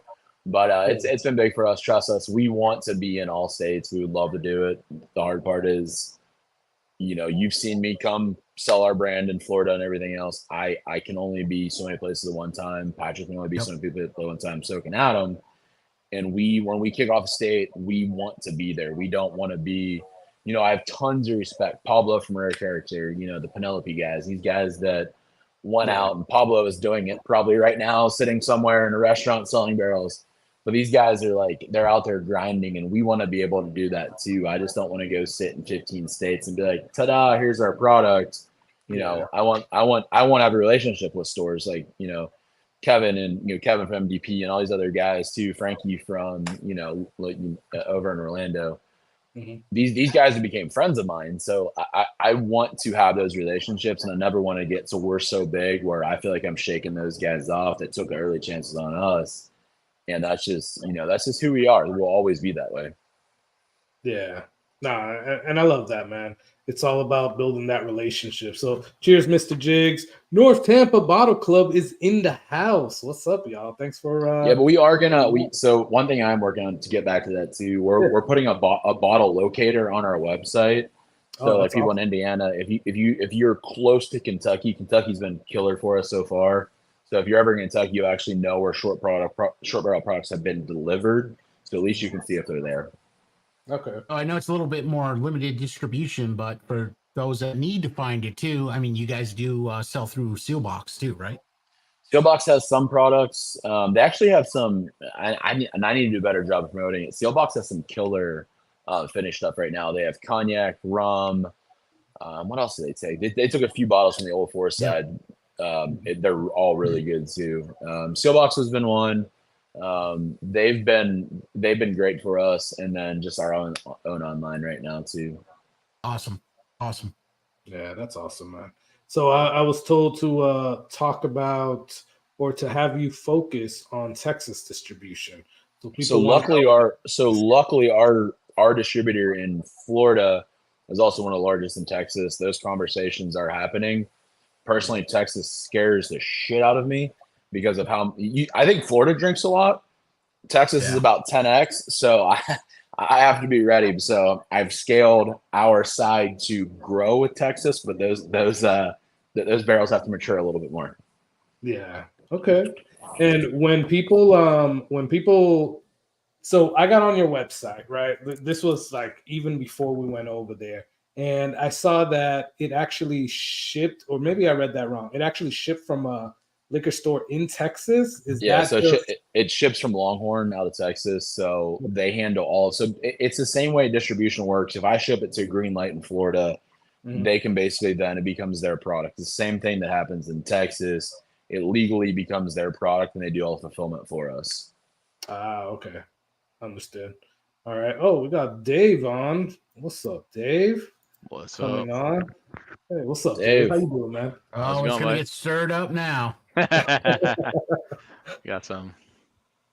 So, there you go. Man, that's one of my. That's seriously one of my favorite bottles that's ever been bottled. Well, I mean, a lot of that went into the cigar batch too. So that's kind of one of you got some of the very last of that stuff. Yeah. So show that again, Dave. So guys, this is the North Tampa Bottle Club and MVP Liquors 2.0 pick right there. Finished in PX Cherry. Whew. Damn, that barrel is killer. That is an awesome one right there. So and it's through Old Fourth, but it is really good. So going back to that though, so what you're saying is that some of those are now going to be available under the Short Barrel brand. Yeah, it'll be a fall thing. It's more of a consistency thing for me. Mm-hmm. I would much rather go out, and this is probably selfishness on my end. I'd rather go out and sell. They'll be the same price. I mean, I'd rather go out and sell those other than Short Barrel because it's just an easier. Our reach on Short Barrel is way farther than is an Old Fourth. If you see an Old Fourth label, you don't know who Old Fourth is, but if you at least see Short Barrel, you at least probably have heard about it. You've seen it somewhere else. And I don't have to describe, we own the brand. It's technically ours. It's our barrels, everything else. I'm putting in their Short Barrel, and it's going to be one of the easiest things we do. And that's just more for marketability more than anything. But for Old Fourth, I'm going to tell you, you guys have some of the baddest ass poppers on the Old Fourth bottles. Those things They are money. like I 10 love pounds. Yes, it's Yeah, they awesome. really are, man. Yeah. Also, They're solid. yeah. Also very expensive. Yes, I can imagine. I can imagine, man. Love it. It's awesome. Yeah, those things are awesome. We actually, when we went, we had to go reorder a whole bunch of those, and that was one thing that we kept tried and true. Those are 100% staying around forever. Those things are awesome. They are very cool. That's really cool. So we got James from the Bottle Club as well, saying that he's enjoying a rye that you guys dumped for his daughter's birthday. That's Nice. awesome. Yep. That is awesome, man. Enjoy that. Yeah, it's actually one of those things. We've done that for a lot of people recently. We'll get DMs like, "Hey, daughter's birthday, or were you guys dumping that day?" We don't write on it for like Blanton's does or anybody else, but like we're dumping pretty much every day. So, we actually, when Patrick had his third one here recently, we were doing an MGP blend that day. So I there's a bottle on his desk that was dumped the day that his son was born. So it's all those little things that we do too. Nice. Patrick, I don't even know that. I know you saw you're on here. There's an unlabeled bottle on your desk for when you had Walker. And I love what Patrick said. He said, just keep one around in case of a bar fight. There you go. I'm so worried at some point we're gonna get like an Instagram DM at 3 a.m. with like the old, like an Old Fourth logo right on someone's forehead. That'd be sweet. No, you That's didn't. for you. marketing photo. That's a marketing photo right there. I mean, if someone wants to take that risk, I'll gladly share it on social media. Awesome. Oh, guys, we got Matt from Whiskey Wisdom coming on. What's up, Matt? How you doing? What's up? Can you guys hear Oh, me? man. Yeah, you Yeah, I really can hear you, have. man. Oh, okay. All right. Sorry, I'll talk quieter. Has anybody heard of this weird company called Short Barrel? I don't know. Has anybody heard of them? I've never heard of them before. No. No. Who are they, man? I don't know. I don't know. What's up, Clinton? How you doing, buddy? Good, man. How are you? Yeah. Good. What's up, Carlos? You always having the big time on your show, man. I love this. You got the best shows, man. I'm really glad to see Clinton on here. Hey, man, I learned from you, man. I learned Whatever. Hey, have you done? By the way, I want to clarify real quick. I said beekeeper for one of the flights. It's actually bookkeeper. So I apologize for that. That's actually what it meant. Man, the distillery only guy. Yeah, I'm gonna solo you, Matt, because I want to see what you got working there. Okay, well, I mean, I got to flex a little bit and say I got my own little autographed bottle here. Nice. I was pretty happy about that. So thank you, Clinton, for that. This is the Old Fourth. This is a Jack store pick, cast strength. Yep. Yeah, that one's pretty good. I got two beekeepers. By the way, I don't know if Sean's in here. This is 114.3 proof. Sean's pretty upset he didn't snag this one, but I did. I snagged that one. Most of the ones around me are. We have nothing left at the distillery. Beekeeper is officially, as of today, is officially gone. And then, by the way, this bookkeeper, boy, oh boy, whoever wins that flight, you have no idea how good this is. This is so good. Yeah, so that's one of our distillery only bottles right there. So these were some shorty barrels that we had. We acquired a bunch of Booker's barrels about a year ago, actually. they were super short. So Patrick and I kind of blended a few together and came up with our own version of Booker's called the Bookkeeper. We launched it the day the Beekeeper came out. I was on a walk with my dog trying to be a marketer and figure out what to name. And I'm like, Bookkeeper, Beekeeper, perfect. Let's roll with it. So, Carlos, the second one that you did for that, I don't remember the guy's name. Was that for the flight that I did, or was that for a second flight you were doing? Oh no, the hashtag. That was for Hefe? Yeah, for the Hefe. That hashtag was for the Hefe and the new batch 2. The flights that you're doing are for the $5 giveaways. That gotcha. Okay, cool. Again, guys, so first off, the hashtag giveaway was for the El Jefe Tres and the batch 2 of the Bookkeeper. No, not the Bookkeeper. Now you got me saying it, Matt. The Toasted Barrel batch 2. And both winners won that, plus something that Clinton is sending out to you guys from Short Barrel. And then we have the $5 giveaway here, which Matt is putting out a nice little light. It's there. a Beekeeper, cigar, and the Bookkeeper. The Bookkeeper. Nice, man. There you go. So I'll do a flight 2 ounce of each of those. That's awesome, man. Thank you. I appreciate Oh yeah, man. it. I gotta come on here and support your stream. Hell yeah, dude. Yeah, Hey, Matt, I did steal 8 ounces of your barrel today. I'll be honest with you. That's okay. That's okay. I got 750 ounces of somebody else's, so that's totally fine. So Matt showing off the Bookkeeper, and we've talked about this on the channel before, Carlos. You know, Fahrenheit 451. Yeah, let me solo you out there. We gotta talk about the Which one is this? Oh, nice. Yeah, we gotta talk about the North Tampa Bottle Club picks, man. Dave was making comments about the finished in Fort Roses barrel, and Patrick told him to shut up. Put it up again, Dave, because yours was closer. That's awesome. It has that's so cool. What a cool sticker. I love that. To anybody from Jim Beam listening or watches this, I did not put that sticker on there. Please do not send me a cease and desist. I did not do that. So the last you can direct that all to Tampa, Florida. It should not come to Atlanta, Georgia.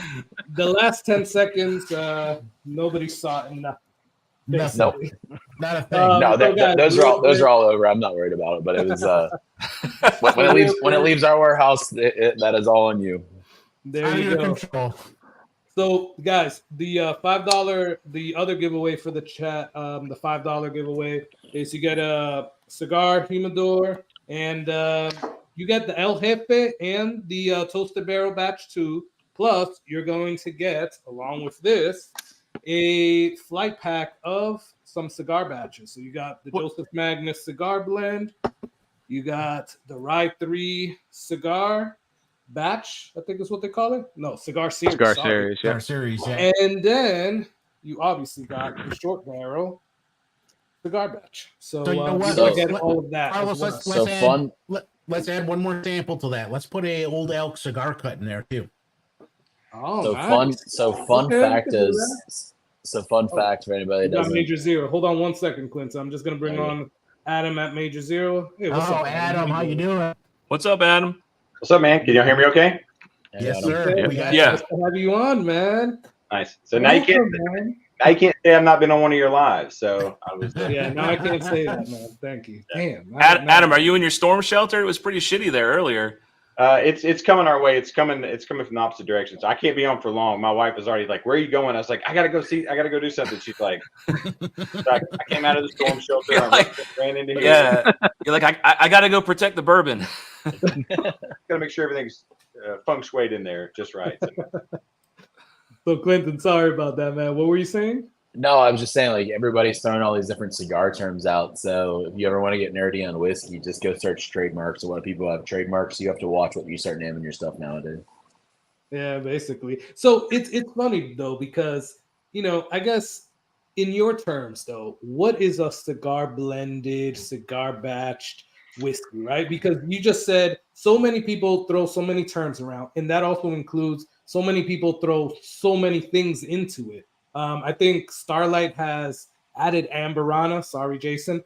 Added Amberana into that, and I was like, "What is this?" Because I'm not an Amberana fan. But in your thoughts, what would make something a cigar?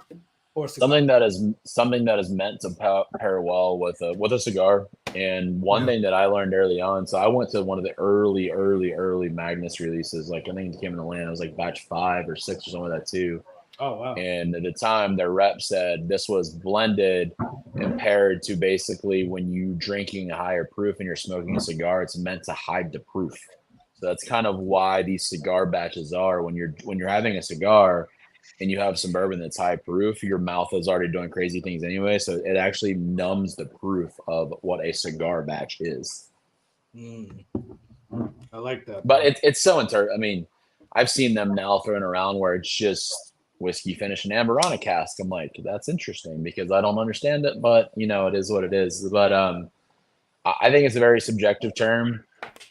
In my mind, when we had it too, it was basically meant to pair with a cigar, and it does that very well.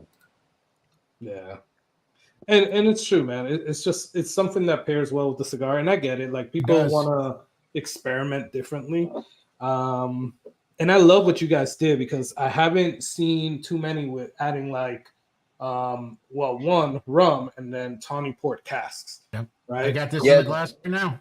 Love it. Yeah, next year I think the fall is going to have a little Saturnus in it too, which has some heavy kind of grape influence too, and there's going to be a little bit more cognac in it too. So it's going to be a little bit of a different blend, but it's still the same base. Yeah, I guess people are tired of just smoking cigars with vanilla and caramel. They wanted something different. That's what they were wanting there. So. Hey Sean, are you good? We got Sean from Echoes of Eternity. I was about to say, I was just about to type, why the hell is Sean not in here? And thank God you're not wearing my face today. Thank you, Sean. By the way, that was awesome. Look, listen. Okay, first of all, I met him in Atlanta, and I walk in and I see my big dumbass face on his shirt. I'm like, "What are you doing, dude?" I can't even imagine what Clinton thought us two goofballs. This is the first time I met you guys. I know. So you guys saw our window, so I can see out, but you guys can't see in. And I'm like, what is happening right now? The hell is going on? Dumber. So. No, I literally go to Sam. I'm like, Sam, come look at this. Look at these. They're special friends. We are. We actually spent 10 minutes outside debating whether or not the handicap spot was handicap or not, and I didn't catch it. But Sean, he goes in the short. He goes, "I think you're handicap enough. You'll be all right." I didn't even notice he said that. I was like, "God damn it, Sean!" Because we needed parking, and Patrick took down the handicap spots for a day, and we haven't put them back up yet. What's up, Sean? Sorry. What are you drinking, buddy? I see you got your short barrels out. So I got look. And see, Carlos didn't see that. I said I'm giving out some pours too. Oh, I didn't see that, man. So I've got this. This is 134 proof whiskey that was done in rum barrels. Fantastic. Of course, we got our rye here, 131 proof rye that we actually got. They thieved it right from the barrel for us. And the old school toasted 101. Oh yeah, nice. Very old school. Nice, man. Nice. And you also have the old fourth rye. You have the old fourth rye over there too. I love that label. Oh yeah. Oh yeah. I forgot I got that one. We found that for like $20.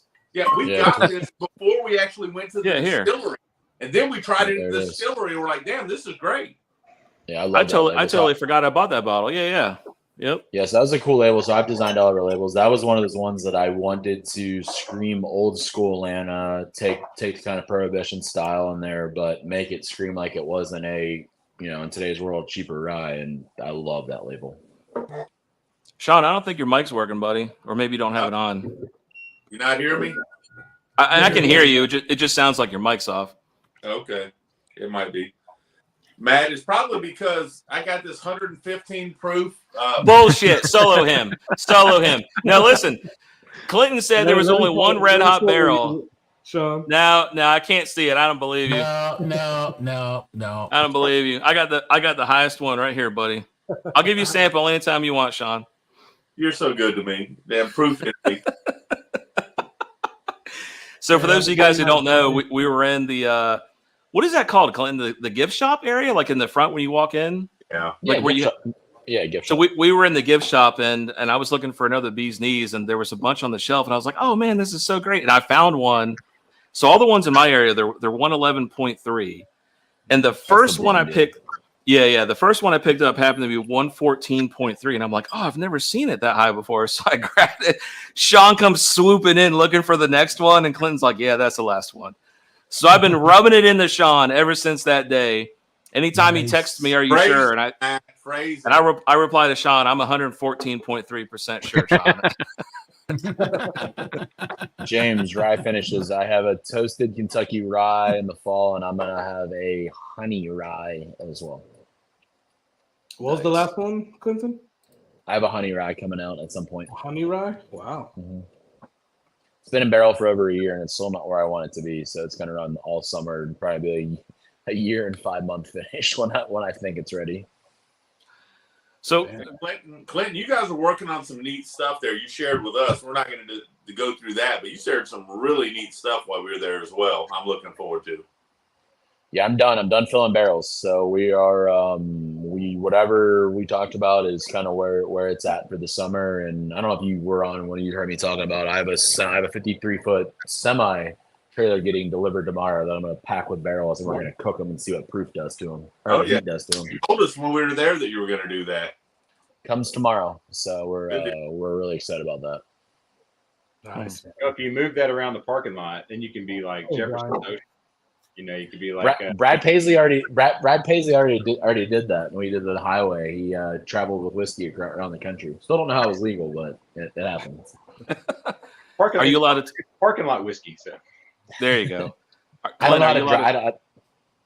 Are you allowed to talk about that drink we had at the tasting bar? I don't want to say what it was if you're not allowed to talk about it yet. They already mentioned it. They what? They already mentioned it. Oh, did they? Oh, I missed it. Oh, okay. All right. Lawn dart? Yeah, lawn dart. Oh, dude, that lawn dart. So, did those people come in, by the way, and ask for lawn dart after we left? They did. Did they try it, or did you kick them out? Because no, we've been letting them try it. So it actually, fun story. Lawn dart bottles on Tuesday next week. So lawn dart is a Old Fourth product. If any Florida, you will have this. Super excited about lawn dart. So lawn dart is a ready to pour cocktail, lemon ginger, 67 proof. Probably going to be the drink of the summer.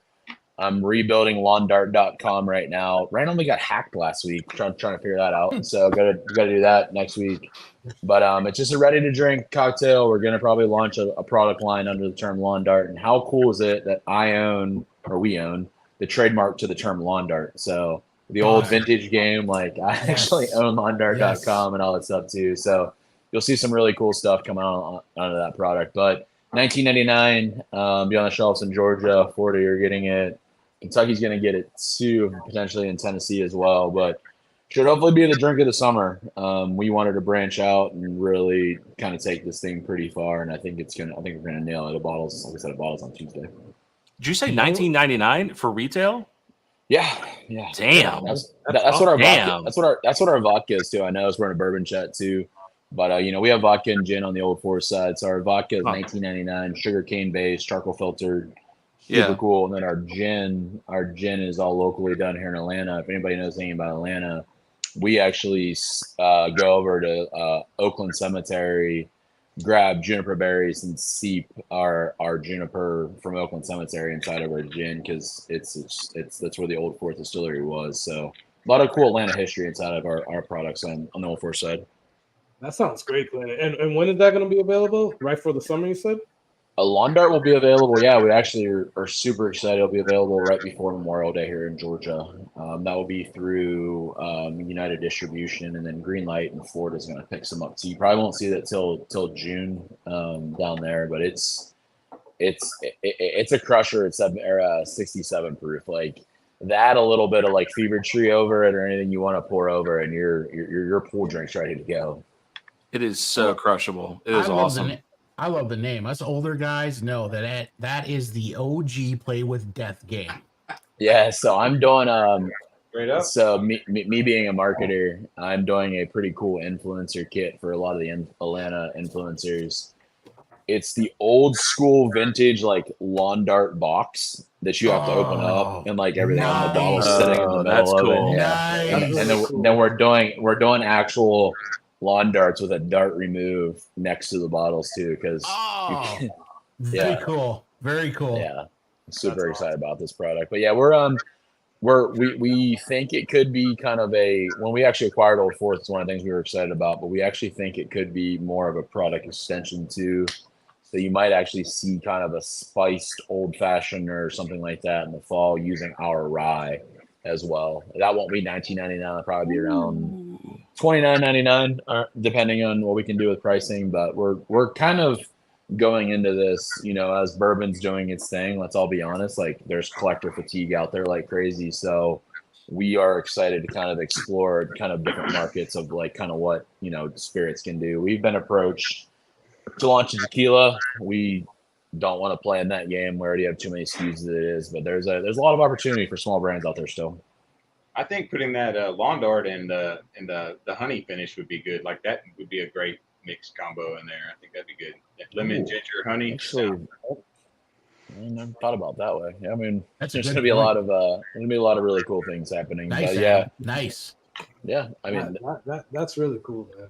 And William Hall said he needs you to bring some up to the Indy 500. Does this include an invite? Because I'll happily come. I mean, that all depends.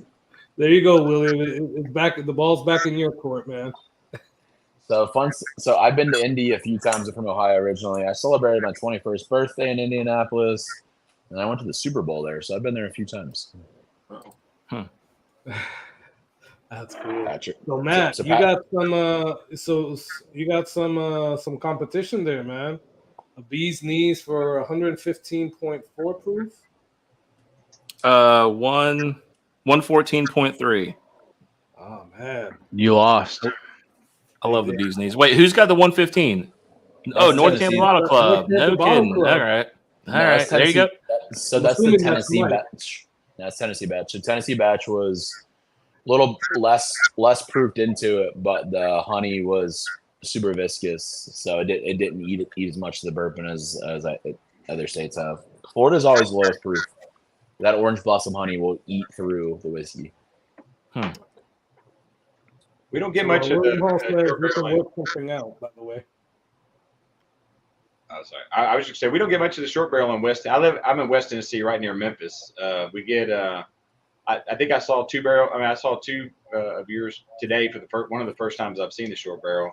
But we didn't get to see any of the bee's knees here in West Tennessee, at least. So. You will see more in the fall. I can make you a promise on that. If you don't, I'll make sure my rep personally comes out and takes care of you. I appreciate it. I mean, I've heard nothing but fantastic things about it, and honey's my jam, so I can't wait. I hope it's here. Yeah, the problem, not necessarily a problem, just as a small brand, Nashville, especially in Tennessee, gobbles everything up. So it's like we try to get to Knoxville. Knoxville doesn't get a bunch. Chattanooga does because it's on the border. So we're actively working on that solution right now. Anything I can do, you let me know. And Clinton, can you talk a little bit more about that bottle your own experience? So when is that going to be available? It's available right now. People have done it. That maybe I might be staring at them right now that have bottles of 1 and 2 in rye right now. It's available every day, 10 to 4. We always have barrels sitting out, but I want to kind of redo it this summer and make it more of a, really cool experience where you could take a Glen home and stuff with you too. But barrels are out right now. If you want to come bottle your own, taste with some barrels, I'll happily, bottle directly for you right now. Sure. Yeah. Carlos, if you want to, hang on, let's see if I can do this. You want to share my screen? Yeah. I think I did that right. Hold on a minute. Yeah, there you go. Can you see? I don't know if you can see that or not. Yep, we got you. Yeah, so there you go. I'll leave the music off so you don't get copywritten, but there you go. There's a short barrel bottle your own. What is it? Bottle your own experience? Yeah, bottle your own experience. Yep. So good. So awesome. Yeah, we always try to make sure there's some killer stuff up there too. It's some barrels we Sean's stupid shirt. I hate you, Sean. God. Look, you got. He just went into. We're losing you, Sean. Shut down. Yes. Sorry, Sean. Your insult went into the Tron movie. And you kind of froze there, man. That's okay. I'm used to it. Oh, he's back. All right, Sean. Do you still have that shirt, Sean? Do you have it near you? I can go get it. This is just so amazing. Only Sean would do something as crazy like that. Sean, you know how they frame jerseys? I kind of want that shirt, and I want to frame it for the distillery. So if you ever want to give it to us, let us know. Yeah. Sean, you got to go get it and show them the backside of it. It's so amazing. Yeah, you gotta bring that out, Sean. I'll go get it. All right. 'Cause I don't think people are getting like what this thing looks like. So like true story. I've never met that, like, other than like go back to the US. I've never met them personally until they showed up. And I'm like, what is happening? Dude, I can only imagine what you were going through. We walk in there, cameras rolling. You were probably like, what the fuck is happening right now? But I gotta say though, Clinton, that was like one of the best afternoons we've ever had in our lives. The whole ride home, we were talking about it. We had such a great time. You guys were such great hosts. Everything was amazing about that visit. So thank you so much. No, I appreciate it. I mean, but y'all threw me for a loop. I'll be honest. Like I can handle a lot of things, and I can pivot quickly. I feel like in about the 30 seconds, we're like, okay, you guys are cool. Like, well, I'm good. But I was like, what is about to happen right now? I'm pretty sure what the tater sticker is going to be is Sean wearing that shirt on the back of the. I can only hope. Yeah. That would be awesome. So Clinton, Carlos, you mind if I ask him a question? Yeah, go ahead, man. I don't want to just like take over. Clinton, like, talk to us. Like, I've always been curious about like a lot of the challenges that distilleries have. And when we were there, we were talking about some of the issues that you've had with barrels. And I think you told me, and of course, this was like 9 Glens in at this point. I think you said that there are some times when you guys procure barrels and they actually come completely empty, and it's just like part of the business. You guys are like totally screwed. Like, yeah. I think that's like something that's not visible to the customer side. I was wondering if maybe you could kind of touch on like some of the pain that distilleries go through. And so it's wild. Like, I'll kind of just flash back 4 years ago when we picked our first 6 barrels. We had the opportunity to actually, the broker that we were buying from, he brought them all in, and we actually got to go taste the barrels and do things and get samples and actively pick our first 6 barrels. When we buy now, we're buying in lots. So we're buying anywhere from, a truckload is 88 barrels, up to sometimes 600-700 barrel lots. But you're not guaranteed fills. Like, when you sign your barrels a sales agreement, it's like whatever happened inside that rick house, we can't control. We don't know. They're not weighing barrels as they go in and out. So we've had barrels that have leaked or have been split that they show up and they're completely empty. There's just nothing we can do with them. Or, even shorty barrels. Like, the other day we opened one that was 4 years old, and there was probably 20 bottles or 30 bottles in it, which isn't supposed to happen. So it's the nature of the beast nowadays. And as a young company that is basically living, there it is. We run into those challenges. That's crazy. So is there any like insurance opportunities you guys can get for shipping, or is it not worth it? It's not on shipping. It's just they come out of the rack. I mean, when we buy them, so take MGP, for example. You saw our MGPs. They come in on pallets. They're already strapped, wrapped, and ready to go. They're not moving those around. I mean, if they felt them, they would know they're empty, but they bring them out, put them on the floor, put them in a truck, and they come to us. Oh my God. What are you wearing, Sean? What in the hell? Is that your face? Yeah. Oh my gosh. Oh my God, that's terrible. I'm gonna have nightmares. That's terrifying. Where do you get these made, man? My wife said I can't wear this in public. How are you still married? All right, wait. All right, you're soloed. You gotta show the other shirt now. Oh gosh. Okay. So this is what Sean was wearing when I ran into him. Look at this. Those are all little teeny pictures of my head. You can't see it. Yeah. Look what the hell? This is what I saw. So, like, for anybody watching this right now, I'm a large 6'4", 300+ pound man. And like, this is what I see. I'm very hospitable, and I'm like, am I gonna have to like I don't know what's happening right now. Oh my God. Oh my God. I assure you, I was just as shocked as you were, Clinton. That was crazy. Well, we are now all friends, and we've moved past our first 36 seconds of life. So I mean, it definitely made a statement, right? no, you guys definitely won it. That needs to show up on a barrel sticker somewhere. I think that it will be on a barrel stick somewhere. I can't believe you have a shirt of your face. That's amazing. I got a question about when you said they had the 20 bottles. Do you Kind of an homage to Jackass. So Good. What were you saying about the bottles? when you open that barrel that has 20, do you use that for blending, or is that like personal use? What are you going to do with something like that? Or do you just kind of mix it in with something else or the rest? Or It wasn't. I tasted it, proved that it wasn't good. It just got dumped into a toasted batch. It happens. I mean, it's look. Here's the. If you guys have ever been fortunate enough to go do a Four Roses barrel pick or anything else, I mean, there's 19 to 25-year-old whiskey in Four Roses Yellow Label. Like sometimes, not every barrel is a single barrel. Like, that was one of the hardest things for me to get over. We would buy these barrel lots and spend a lot of our money and our company's future buying these things. And some barrels are just kind of blah. Like not everything is a single barrel, and it is what it is. And it's just that's one of the hardest things to get over. But yeah, that 20 barrel just got dumped into that was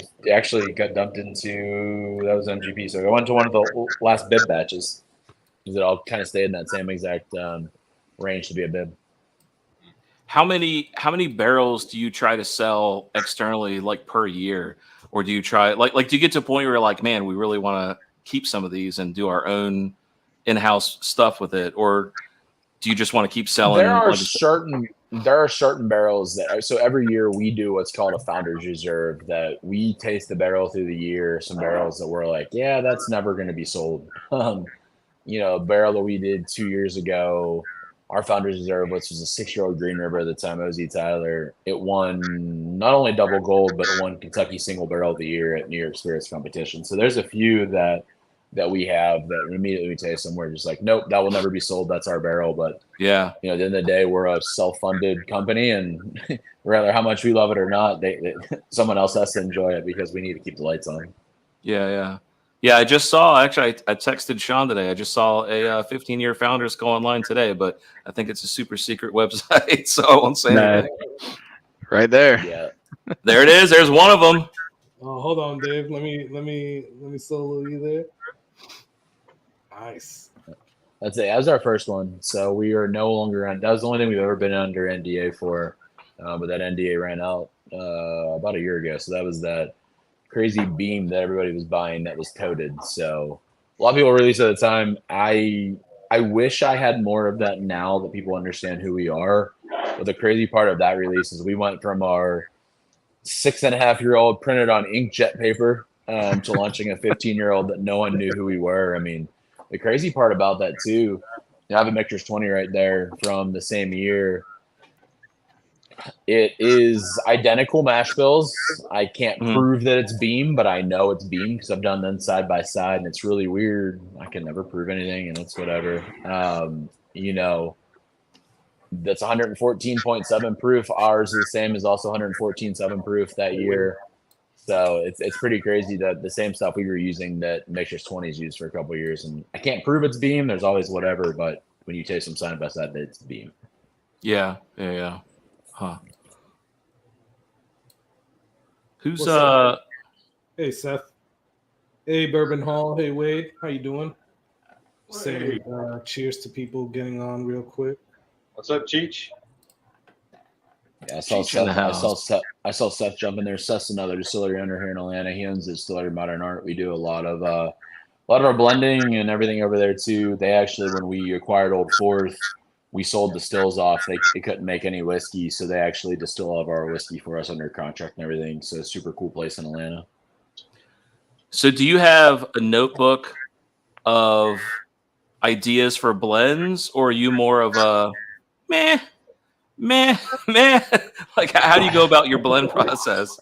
I have a lot of Siri conversations in my notes. That's about it.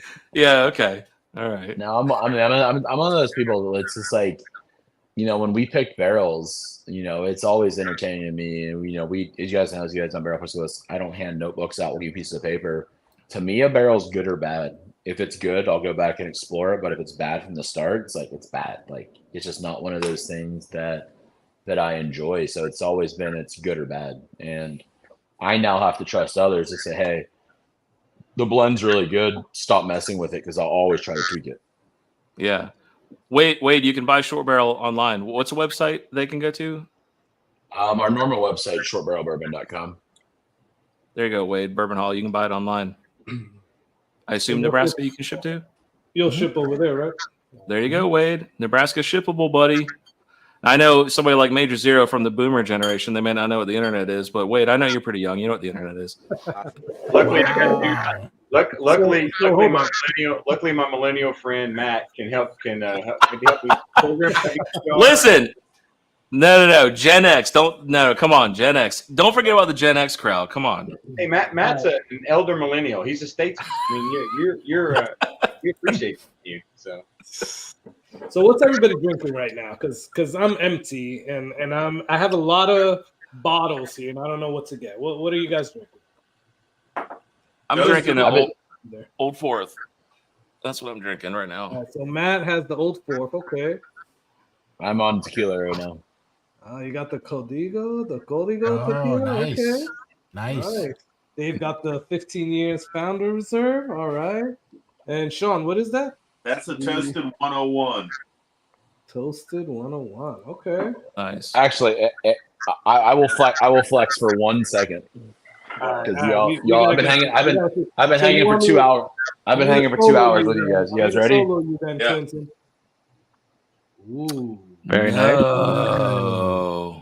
Stitzel. I'm gonna go with Stitzel right now. Very nice. So Glenn, what did just, you? Just to prove that I'm pouring it. Did you get that at a store or? Oh my God, that was one hell of a pour. Why not? So this is a 1988, very, very old Fitzgerald Stitzel. So been distilled in 76. Awesome. Oh, nice. It looks like the little sticker on the side of it looks like a clearance sticker, like you found it in like a bin somewhere. There was like a little sticker on the side.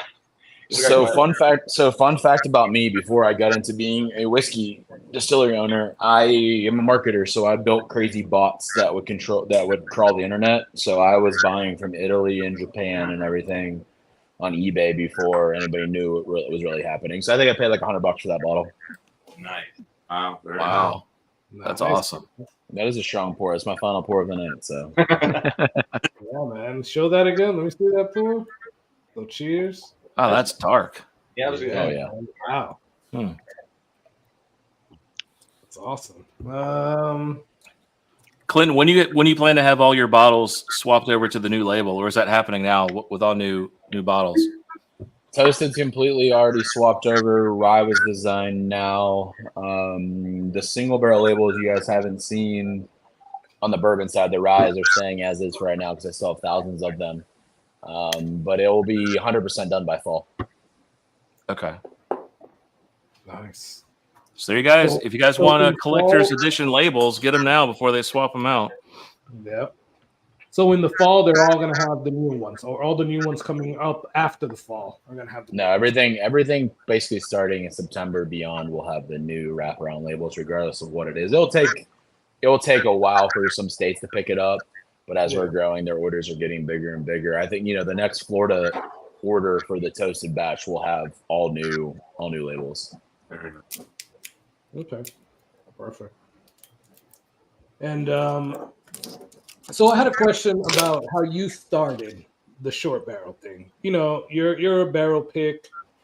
Like, how easy was that transition for you guys to go from being a barrel pick club to just all of a sudden getting all these barrels and actually having to start to sell them? Did you have to figure that out, trial by fire by fire type of thing? No, we started with 6. So this is full transparency. We were on a barrel pick on Monday. The barrel broker we worked with called us Tuesday, and by Thursday we wired $30,000+ and bought 6 barrels of whiskey sight unseen. Just said, what's the worst thing that happens? It's COVID. we'll eventually drink these and we'll figure it out. And that's just kind of how we started. I mean, that's the truth. Like, we didn't, the story all the time is like, we didn't go into this with Grandpappy's recipe or all sort of stuff too. We're like, we like whiskey. We're entrepreneurs. We have decent backgrounds. I have marketing. Patrick has finance. Adam has sales. Like, it kind of all lines up, and we have pretty decent palates, and we'll just start it. Like, it's the worst that happens. We still have great jobs, and it blossomed into this. I pinch myself every day when I walk in. I'm like, one, I get to do this for a living now. Two, it's really cool. I get to do things like this and meet everybody. And three, it's like, I'm still a whiskey consumer. Like, that's the biggest thing too, that I try to talk anything is, like, at the end of the day, I'm a whiskey consumer. I'm a spirits consumer. Like, I care what others are doing. Like, I prop others up. I try everything else. Like, when I come home, I mean, I put these here because I knew it was on screen tonight too, but like, my favorite whiskey is still OWA. Like, I love Old Weller Antique. So like, I still nerd out on whiskey, but I get to do it for a living where others don't. And I'm very privileged every day. And I don't take that for granted. No, that's awesome, man. Old Weller Antique's a good pour. It's just, look, you give me 107 to 110 proof, I'm the happiest human ever. Like, we had that conversation. I love that proof range. Yeah. Pour. That's awesome, man. We want to see you enjoy that, Clinton. No, I mean, we're having a lot of fun. Like I said, I think the coolest part now, especially people that are getting to know us as a brand, we messed up a lot in the first 3 years. We learned so much. So people that have stuck with us and everything else, and now if you're coming into kind of the short barrel family, as we call it, you're getting the best whiskey we have put out. Like, you're getting all these crazy blends that we're very proud of. You're getting by far our best toasted. You're getting our oldest rye right now. So if you're coming into kind of little family now, you're getting the best of the best. But the best part about whiskey and what we did early on, why people were just starting to hear about it, we went early on inventory. So we were buying barrels. Like, we have a secondary fund, but through our fund, we own about 5,000 barrels of whiskey. So, we talked about pricing earlier. We can keep our pricing in check. We don't have to keep taking pricing up because we have to go out and buy whiskey. We're set. If we don't, we're good where others aren't. So that's our unique advantage, is now I can start spending on marketing and doing different things where others are still buying barrels and keeping their pricing. I'm good. Yeah. So now I can start actually telling our story and who we are, but a much better product than it was. We started, our toasted was it says 36 months on the back, and it was 36 months and probably 1 day when we launched it. And now we're putting out 5 to 6 year old toasted because we made that decision early on to buy inventory rather than go heavy marketing. Yeah. Yeah. I bought your cigar batch based on actually Sean's recommendation, and it blew me away when I brought it home. Has there been a bottle that you've put out that you questioned how it was going to be received and really blew your expectations as to how popular it became? I think this year's El Jefe is going to do that for me, mainly because if you're in Georgia, you've seen the other two on the shelf, and Florida has the 123 proof on the shelf too. And it was weird. It was weird to me is like, one, I think the label helped a little bit. Us as a company kind of following up the cigar batch helped a little bit too. But it was just one of those wild things. I'm like, okay, people are now starting to try that, even though the others are sitting on the shelf more than anything. Yeah.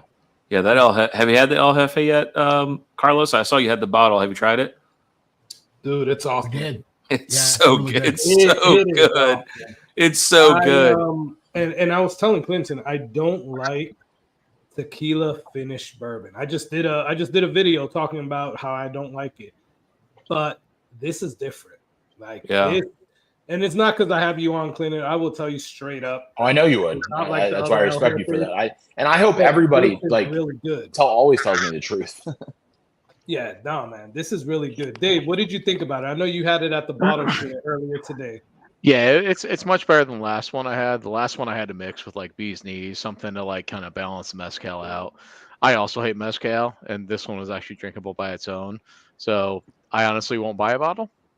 But compared to the last one, it was like leaps and bounds better. It was a significant improvement over the last product. Yeah, definitely. William, I see your question. Craziest finish you had in mind, whether you did or not. I have some. Actually, everything I've wanted to do has turned out well. I do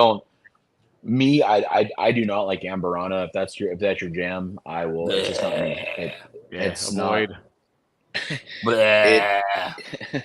So I'll leave it at that. But one of the craziest finishes we have right now, which started out being absolutely terrible, that I'm really excited for the fall. We have some stout finish stuff from Cycle Brewery in Tampa or in St. Pete, somewhere in there. Pete, yep. Pete, yep. So we have Stag Junior barrels that they did stout in that I now have their barrels aging as over a year. I thought they were going to be terrible, and they're about to be really good for the fall. So that's kind of been one of the ones where I was really hesitant on. That's going to turn out pretty decent, I think.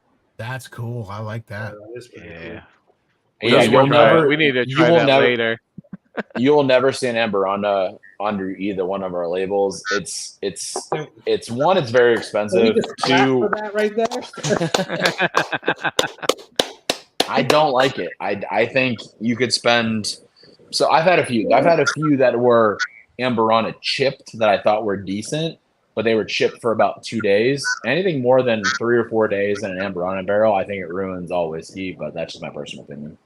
Hey, I agree with you, man. I'm not an Amberana fan either. And I know, Matt, Amberana, you aren't either, right? Amberana should have stuck to beer. It can be done right. It can be done right. It can be, but at scale, it cannot be. That's the issue. It can be done right when it's used as like dishwashing liquid or something like that. I think, sanitize. Hey, what's up, Troy? I think the people at Cinnamon Toast Crunch got it right with the Amberana, and that's who needs to keep it. So yeah.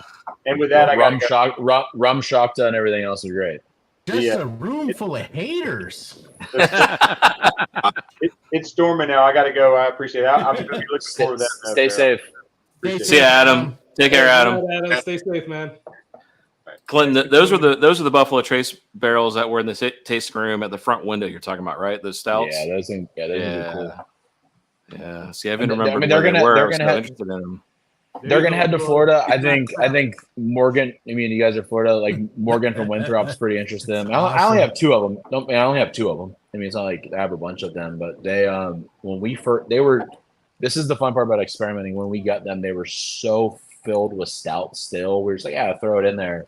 And they got freaky cloudy and all sorts of stuff. And they've mellowed out. So they're great now. Yeah. Love it. Yeah. We need anybody who likes Amberana. We need the other one. We need to at least try the other one. We need this one, man. The anybody who likes Amberana. There you go. Right. I am sticking to the tried and true finishes. There are some cool stuff that are coming out, but one thing that I've learned from being this, especially on the back end too, it's just look, I love Barrel Craft. I think what they've done great, but like I've fallen into the Barrel Craft trap where I've bought 12, 15 different finishes. It's just like there's so many finishes and there's a race to do all these different things. I'm staying in my lane. I know what I'm good at, and I'm gonna just stay there. So Amberana was like the trend of the second, right? And a lot of people did it badly, which kind of ruined it. There's a couple that do it right. RD1 does a really good Amberana. Barrel does a really good Amberana. And then beyond that, it's just kind of crap. But I think it. Well, so here's my opinion on Amberana. I think Amberana needs a higher corn mash bill to make it sweeter. I think Amberana and sweet are great, but when you take a higher rye and try to then do that cinnamon stuff to it, it's terrible. Like it's just not good. So, and I don't think wheat and Amberana do really well. You need a high corn to really kind of make it sweet. No, I think that's fair. Absolutely. Like I said, there's a couple that do it right, and then a bunch that don't. That's awesome, man. Thanks, William Hall. That was funny. Hey, so James is asking, what place have you sourced from that surprised you the most so far, Clinton? I'm thinking. And a good James, good or bad? Let's go with both. If you want to talk about both. Good. These OZ Tylers pre-Green River are just insane. I mean, those have been like funny story. OZ Tyler Bourbon didn't necessarily save short barrel, but it kind of put us in the trajectory where we had to go. I was on a phone call similar to this with Adam Patrick. It was in the fall of 22. And I got an email from Ultra Pure where we were buying barrels at the time. Say, hey, I have 24 Kentucky barrels that are 5.5. Got them in today. Texted out. I was like, hey, there's some stuff. I think we probably single barrel. Don't know who it is. Saw the mash bill. We should buy them. We bought them. Didn't know what they were. That pretty much didn't necessarily save short barrel. Short barrel didn't have a single barrel future. So that was Wow. that first green run, that Green River run, the OZ Tyler run that we did. That was crazy. We bought some stuff recently. It's not bad at all. But it surprised me. It was distilled for Bell Mead by Bardstown's the high rye, but they were all low tier 1. I think they're all tier 1, and they look like American whiskey. And we have them, and they're good, but they only have a certain profile they're looking for that has been a little disappointing to us. That have been kind of iffy. And what else? What else we buy recently that I was kind of like on? So our Green River and Bardstown and Toasted have been good, but some of the older Bardstown stuff's been a little hit or miss for me too. But we're working through it and it's going into a lot of the blends. We also have some 11. We also have some 11 and 12-year-old Heaven Hill stuff right now.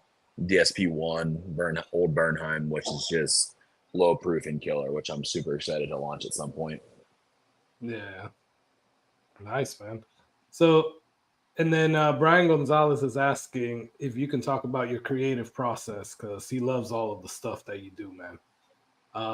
Could you touch on that a little bit? I mean, where do you get the ideas for all of the blends that you do, or like the biggest thing, the biggest thing for notebook or no, I mean, this is what I struggle with the most, especially as being an owner and everything else, is like I'm so open and honest, and I'm probably too easy to access nowadays. Like I give my number out. If you DM me, I probably respond way too fast and like everything else.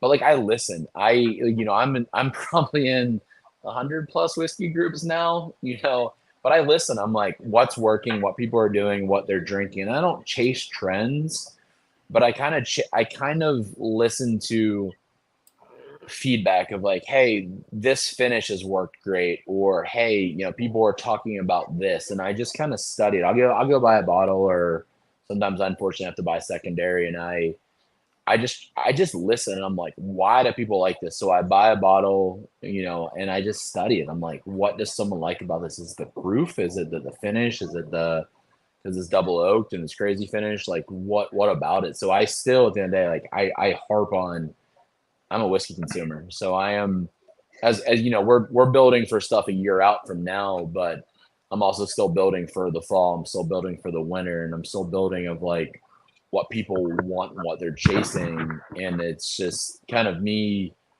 just being creative with that and allowing it to be creative too. Like one thing I'll say with us, if I'll, for example, we talked about the cigar batch earlier, the single barrels.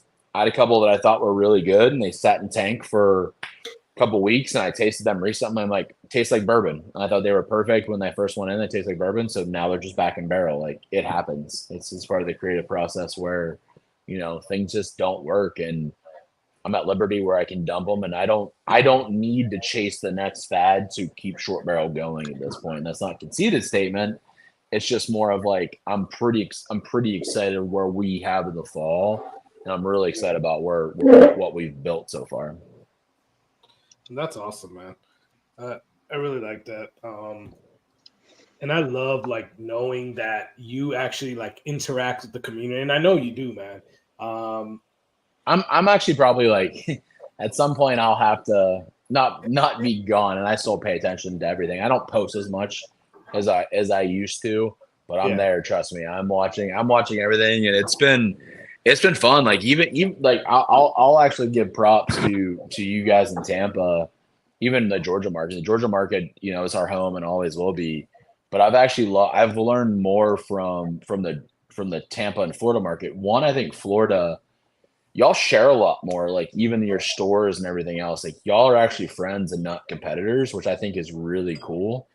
But like you talk and you learn, and you know, you do some different things, and you know, some other stuff too of like kind of what's working. And Greenlight, our distributor, has been great at that. Greenlight's actually been able to bring in a lot of not necessarily smaller brands, and they got a few bigger ones too.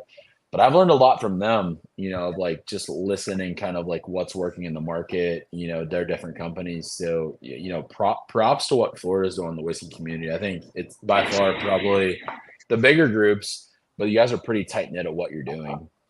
Yeah. Yeah. No, and thanks for that, man. I mean, I know that there's a lot of cool groups here. I mean, shameless plug, North Tampa Bottle Club. First one on the list here. But yeah, man, I mean, it's cool that you guys listen and you guys take like our feedback into consideration, right? And talking about that, so North Tampa Bottle Club, probably Mike, he had a question about when the fifth cigar batch single barrel will be available. Fall, if they're good. I mean, that's what I'm saying too. It's like if they are where I want them to be, the last thing I ever want to do is launch something where I'm just chasing some cash and whatever else. If it's not good, it's going to go into the batch, and I'll make that statement. Hey, I did them. They weren't of my standards. They weren't good. So I last thing I would do is put out a subpar product just because like people are chasing it. 5 barrels right now, right? What was that, Jason? 5 barrels right now of the single barrel. Yeah, and that's what it is. I mean, they're all pretty good. They're all different, and that's why I was talking about Sauternes earlier. They're a little bit more Sauternes heavy where they're at, but like they're good. But you never know. I mean, they could just be one of. And what I think is good, some people might not like too. But at the end of the day, like it's still my reputation and Short Barrel's reputation on them too, and. Even mixtures. I've always loved mixtures. You know, Dr. No. If it's not ready, they're not putting it out. Like, and that's, you know, they have a little bit more liberty to not put it out because they're worldwide and everything else. But like, last thing I want is the one person to buy our bottle for the first time and just have a negative experience, because you get one shot. You get, you know, we kind of one shot. You get the one bottle buy. 2, okay, I'm intrigued. 3, I got you. That's kind of our shtick. You know, that's any liquor company looks at that way too. But like too many people, you know, launch old products and then try to fall back on younger stuff and do different things, and it happens. Like it's a real thing, and we're trying to avoid that. Yeah, definitely. Yep, that's what Patrick says right there. So I just got to call this out because, and I know Jason, you talked about it, man. And Les, you said, I have not tried Cat Piss, but I definitely have smelled it at people's houses. And the first time I tried Amberana was at Jason's house with a cigar batch. I think it was a Starlight one that you had. It was Starlight, yep. And it was finished in Amberana. That was part of their cigar blend. And that's the first thing I smelled. The taste wasn't bad, quite honestly. I didn't want to say it. I was just trying to be nice. I did, but yes, that's my opinion too. We are transparent here, man. Just like you, man. That I have to protect myself at least 2%, so I can't give my sometimes full opinion. Now, if I take this down farther, you guys you'll hear everything. No, but I get you, man. And that was the first thing I told you, Jason. I was like, the taste is okay, but I can't get over that cat piss smell. That's cat piss, dude. And I told Patrick in the next comment that Carlos was spot on. It totally ruined that one for me. I mean, that bottle's done. I can't do it anymore. Yeah, I told you it was terrible. You didn't listen to me. Well, I don't ever listen to you, Dave. Hey, Les, thanks for hanging out, man. Have a good night, man. Later, Les. We do agree on a lot of things, though, Dave. Our palates are very similar. We do, just not that one. It's amazing. No, I mean there's some different trends happening. Like, we get emails all the time, but like, you know, we're doing some cool wine finishes right now. We're working with some cool Napa vineyards. We're working with Del Dotto. If anybody's a wino, we have Del Dotto barrels, and then we're working with Myriad Wineries.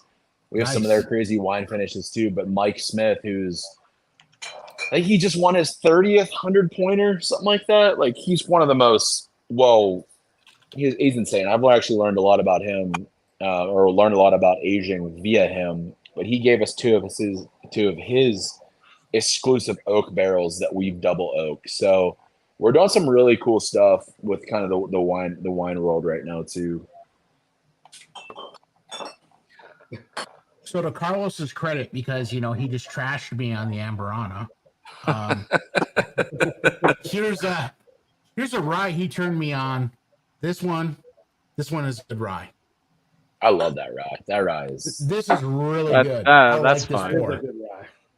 Yeah, it's good. I saw Sealbox today had the new Overholt rye today. Did it sell out yet? I didn't have a chance to even get back. Oh no, I didn't see that. that. That new Monolab. Mongo Halo. Oh, yeah. Right. Knowing Blake and Sealbox, those guys are probably sold out in about 3 seconds. But probably. So guys, we're gonna do this giveaway real quick. I guess it's after 11. I should probably. I know you stayed on longer than what you said, man, and we appreciate. No, it's good. I've actually enjoyed this. Yeah, Carlos, do you want to run mine real quick, and then I'm going to bounce too? Do you want to at least do mine real fast? Yeah, we could do yours. And Sean, you said you had something too as well? Yep. I got the Toasted 101, the 101 proof rye, and I got the 134 proof whiskey done in rum barrels. All right, perfect. Awesome. So guys, we are officially closed for that. Brian, thanks so much for that. I got you in there. Let's do this real quick. And Matt, I'll do yours first, and then Sean, I'll do yours. And then I'll do cool. Thank you, Carlos. Mine real quick. But give me 1 second. While you're pulling that up, thank you, Carlos, for having me on. Sean, Clinton, love you guys. Appreciate you guys having me on. It's been real fun. Guys, awesome. Thank you guys. Thank everybody for getting on. It was a pleasure, Matt. Absolutely. I will happily join anything like this at any given time. So everybody just love it. Yeah, we appreciate you, Clayton, man. Love what you're doing over there, man, and love your transparency and your passion for everything there, man. Absolutely. All right, so yeah. So this is just one more time. This is the 2 ounce of Bee's Knees, 2 ounces cigar batch, and 2 ounce of Bookkeeper. A good flight. Perfect. So I just shuffled it a whole bunch of times. We got everybody in there, and we're gonna spin it, guys. So let's go. Do it. Watch Carlos win again. Who wins their own shit? That's so rigged, man. Is that William Hall? Roger Randall. Wow. Wow, man. Congrats, Roger. That's awesome. Roger, does anybody have his contact that they can give me? I have his contact. I believe I have his contact. If not, okay. I'll ask him and I'll get it over to you, man. Cool. Thank you, sir. All right, Roger, congrats. I'll get that out to you tomorrow. Right, your 2 ounce beard oil is heading out tomorrow. Yeah, no problem. Beard oil, yes, sir. Beard oil. We're on a public show here, so 2 ounces of beard oil coming your way, buddy. Alcohol shit is so stupid. And then Sean, we're gonna do yours real quick. Cheers. No, it's dumb. Like I'll be honest. What are you giving away, Sean? I've got 2 ounce pours of all 3 short barrels, 134 proof whiskey in rum barrel, 131 proof 12-year MGP rye, and the Toasted 101 that's no longer available. Nice. Right, perfect. Nice. So what's the proof on that Bee's Knees you got, Sean? 115.3. Oh. I got it from Tampa. Is it Tater? It's Tater Dom. Tater Dom. Nice, Tater Dom. I got Tater's congrats, contact, brother. I think everybody's got Tater Dom's contact at this point. Yeah. Now look, Tater Dom, you got 30 days to claim it. I know this is like your thing. You don't claim it, all right? You got 30 days, Tater Dom. Tater, I got you, bud. This is mine. while we're here, let's just do mine real quick. It's basically the humidor, the cigar batches, blends, and then the El Jefe and the new toasted barrel batch 2 samples. So let's spin it. Oh, you put my name on the wheel? Well, yeah. All right. I did, man, I did. You're gonna win. All right. I'm not going to win. Okay, cool. All right, Roger Randall. Wait, did that twice? Oh, We did have that Right. twice. I don't know. What do y'all think? Do we leave it? I mean, he did. Man, I'm not touching that. It's your show, man. I'm not touching that one. I don't know, man. Roger, if you're still in here, what do you want me to do, man? I don't know. crickets. Fortunately, you have to wait for a while for it to catch up. So I think so, man. All right. Well, congrats either way, Roger. So, I'll spin it again just in case, Roger, you want to give one of those off to somebody. It's up to you, man. No pressure. No pressure. He says He said rerun. rerun. Rerun it? Oh, he said that? yeah, yep. All right, cool. Thanks, Roger. Appreciate that. We'll do that, and let's rerun it. Maybe give him the choice of which one he wants. Roger wants. Yeah, we're going to give you the choice on that one. Brian, there you go. Brian. All right, if Roger wants my flight or the humidor, then I guess Brian can get the other one. Yeah, exactly. So, Roger, let us know which one you want. Matt, say again what it is which one was yours? Yep, yeah, no problem. 2 ounces of bee's knees, 2 ounces of cigar batch, and 2 ounces of the bookkeeper, which is a distillery only special. So there you go. All right, perfect. All right, Roger. Which one you want? You want my flight or and what's yours? A humidor and what, Carlos? The humidor, the 3 cigar batch 4 sample. So we got 4. the 4. Oh yeah, sorry, because wow, Roger's taking mine. Okay, the Odell cigar cut. damn. Yes, So sir. then we got the Joseph Magnus cigar blend, the Rye 3 cigar series, and then we have the short barrel cigar batch plus the El Jefe 3, well, the El Jefe 3, sorry, and then the new batch. You say it so much better than I do. So up to you, Roger. Which one do you want? Oh, he said he'll take Matt's. Okay. He says he'll take. I know. I'm shocked. It took you like 20 minutes to talk about all this stuff in that second one. I know, right? All right, Roger. Listen, get your contact over to Carlos. He'll get it over to me, and I'll get that out to you tomorrow, buddy. Yeah, and Cool. everybody that won, guys, I'll put my email address there again. It's really easy. sflwhiskeycorner@gmail.com.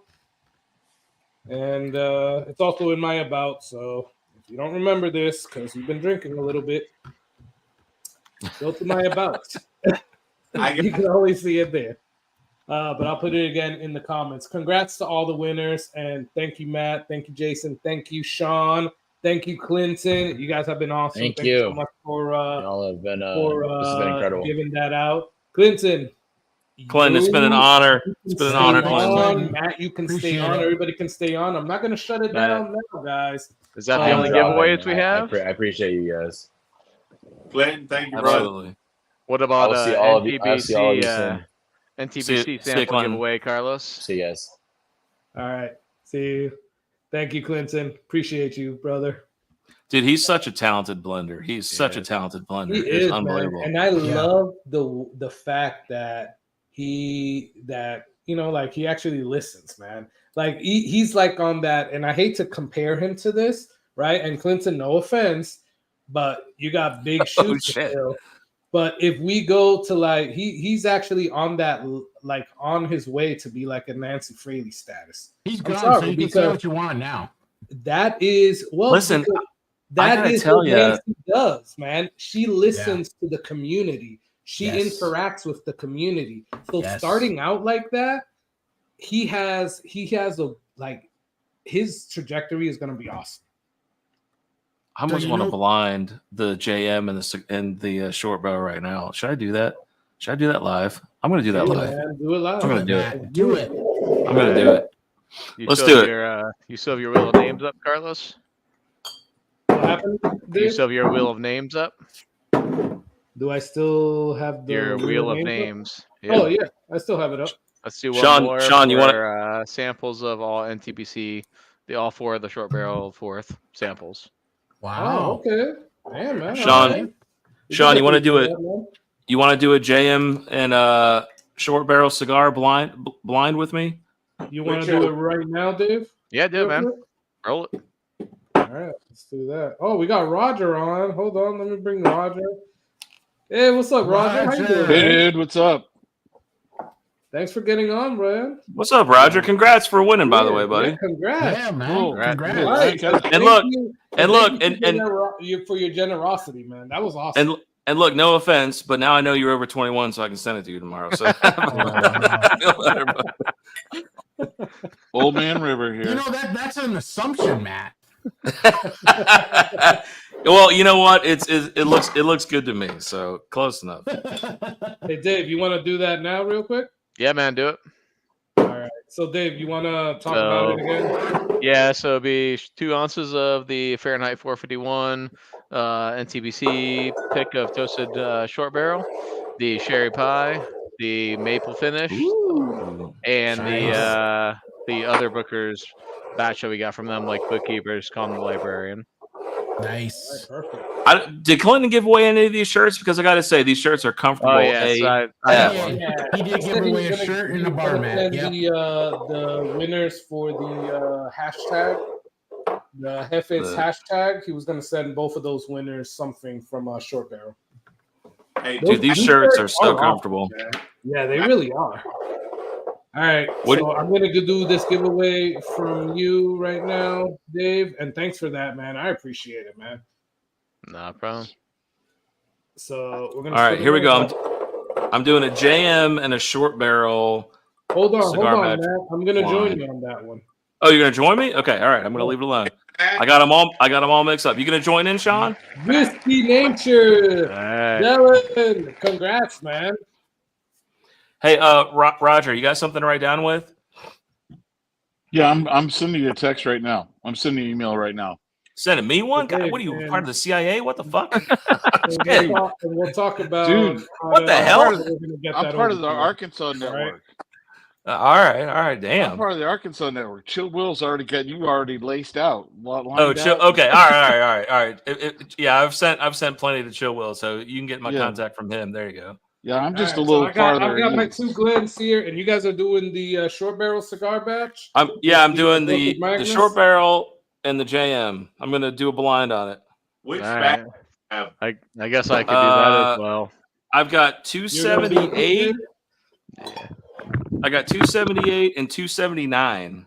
All right, so guys, me and Dave are gonna do it as well. So give us a minute. All right. I'm doing 129 in the cigar blend. And I got batch 108 for the cigar blend. Damn, y'all got hella young ones. Damn. I'm excited to try this. All right. Look, I'm gonna have to do one later where I have this old Raleigh in there. Oh, that's not fair throwing old Raleigh in there. That's a great bottle. You know what's becoming like really cool that I've been seeing the cigar blend more and more right now. So my local Total Wine and Jason and Dave, I don't know if I told you guys this, but Total Wine had like 6 or 7 bottles in their little glass case for $209, and I think it was like 260, batch 260. Hold on, Dave. Let me solo you out. Ooh, 52. Nice. Wow. Extra nice. Yo, old school. Damn, man. That's 220 before mine. Damn. Is that what your first girlfriend said? Jesus Christ. Wow. Damn, Sean. Holy shit. That's the guy with his my face God. on his shirt. Hey, John. Cheers, man. Thanks that for might be one of the best insults I've had. Your other insult went straight into the fucking Tron movie, dude, but that one was pretty solid. Damn, I'm gonna go to bed crying over that one. Oh, the cigar batch is gonna make it better. Hey, Roger, what are you drinking over there, man? I am drinking the weeder that we picked out with Storytime. Oh, nice. Man. You want to talk a from little bit about that one? Backbone. Huh? You want to talk a little bit about that one? Well, there's none of it left. So this is, I have 2 of the 68 bottles that were available, and they're all gone. Damn. And that's the fun part about it. But the Dunny's batch, which is a straight bourbon, is available on Storytime Distillery, and it is really, really good. Okay. Hey, So this- I've seen the Private Dunny batch there, and so the one that you're talking about is that Sergeant the one Dunny. that you picked. Oh yeah, Sergeant. Sorry, Sergeant Dunny. Is that what it is? Yeah, Sergeant Dunny's Okay. batch. Yeah. Sergeant Dunny. So guys, go on Storytime Distillery. You have to become a member. Only $10 a month or $100 a year. Really good, and you get access to these barrels, to these bottles. So that's what we're talking about right now. So he has Sergeant Dunny on right now, who's Backbone Bourbon, or it's mixed with or sourced from Backbone Bourbon. But the one that you're talking about is the one that you guys picked on the event, right? Where you guys we picked.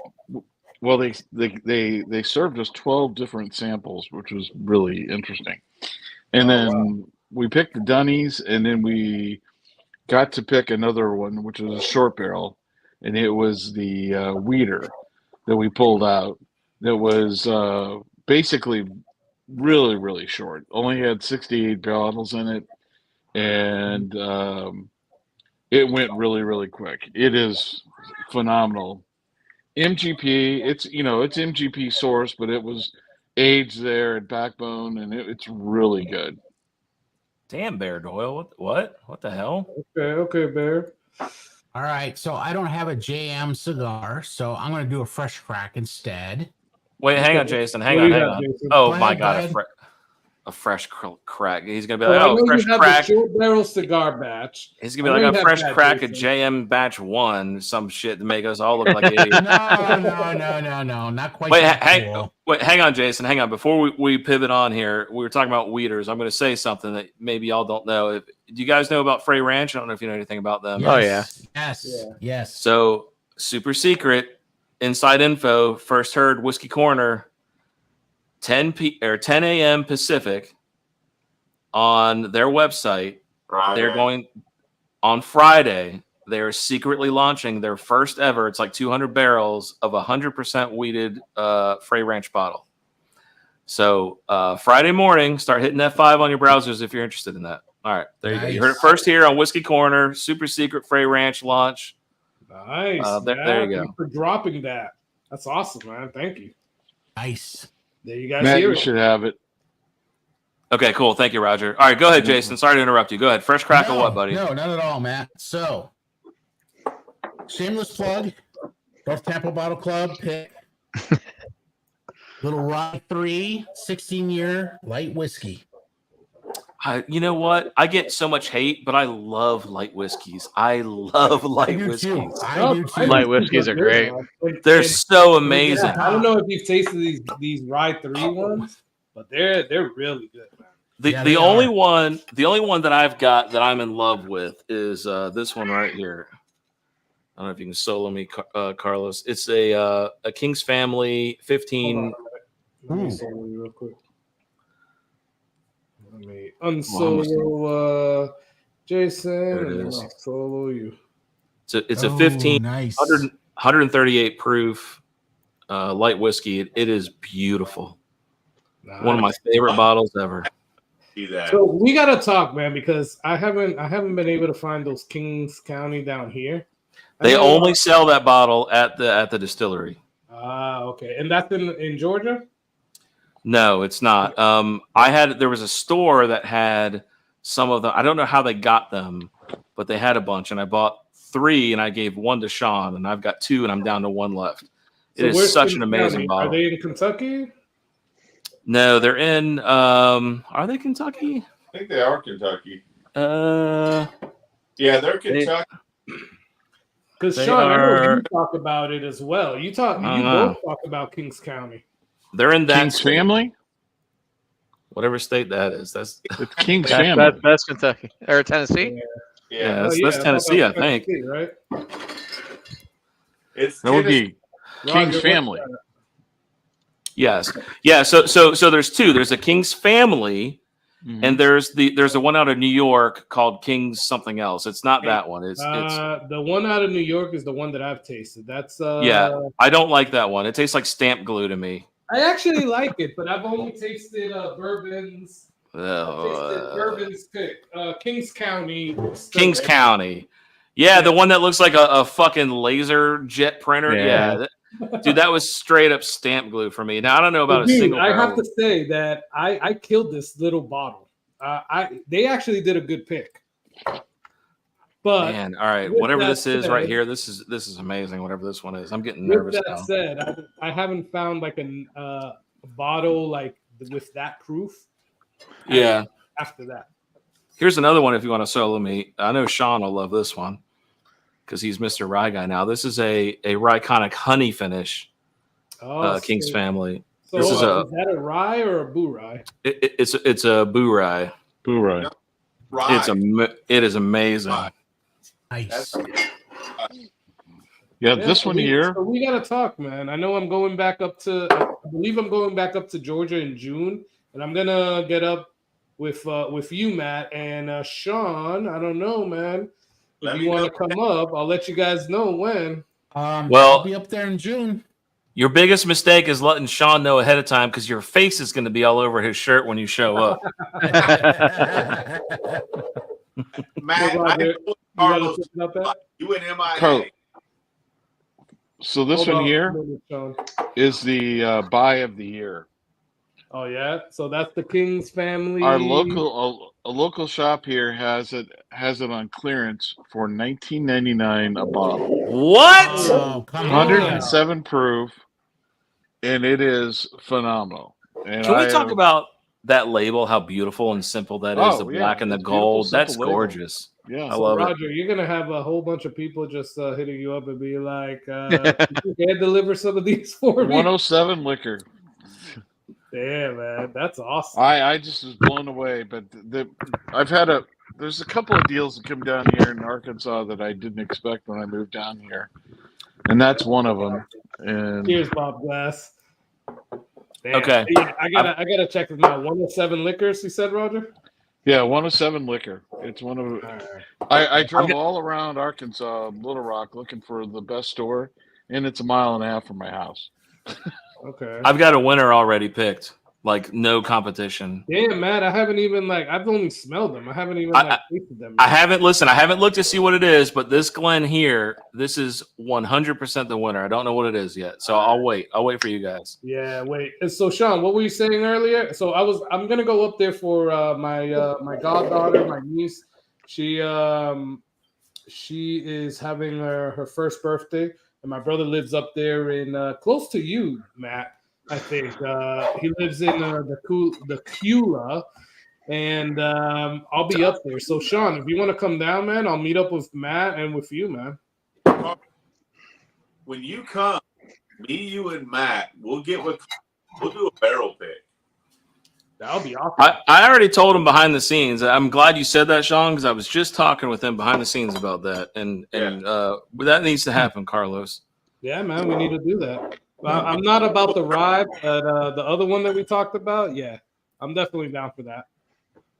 Yeah, we got some stuff set up for the fall with them, but if we get one back, going to be there in June, we can pick a barrel, but they've got to bottle it within like a couple of days because of the heat, so it doesn't change too much. But let's do a barrel pick. So, was it Matt that said he's the light whiskey fan? Yes, I love light whiskeys. So I don't know if you've tried this one yet. Now, granted, it's a store pick, but it's a single barrel. Hang on, give me a second. Yep. I'm putting my bottles away. Hold on. And Jason, you never told us what you were. So you were doing a fresh bottle crack of the light whiskey, the Rye 3, and were you pairing that up to something else? No, Devil's Rye.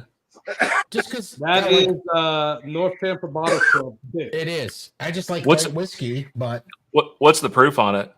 So this one's a little bit lower for a light. This one is what is this? 130. Shit, 130. That's low.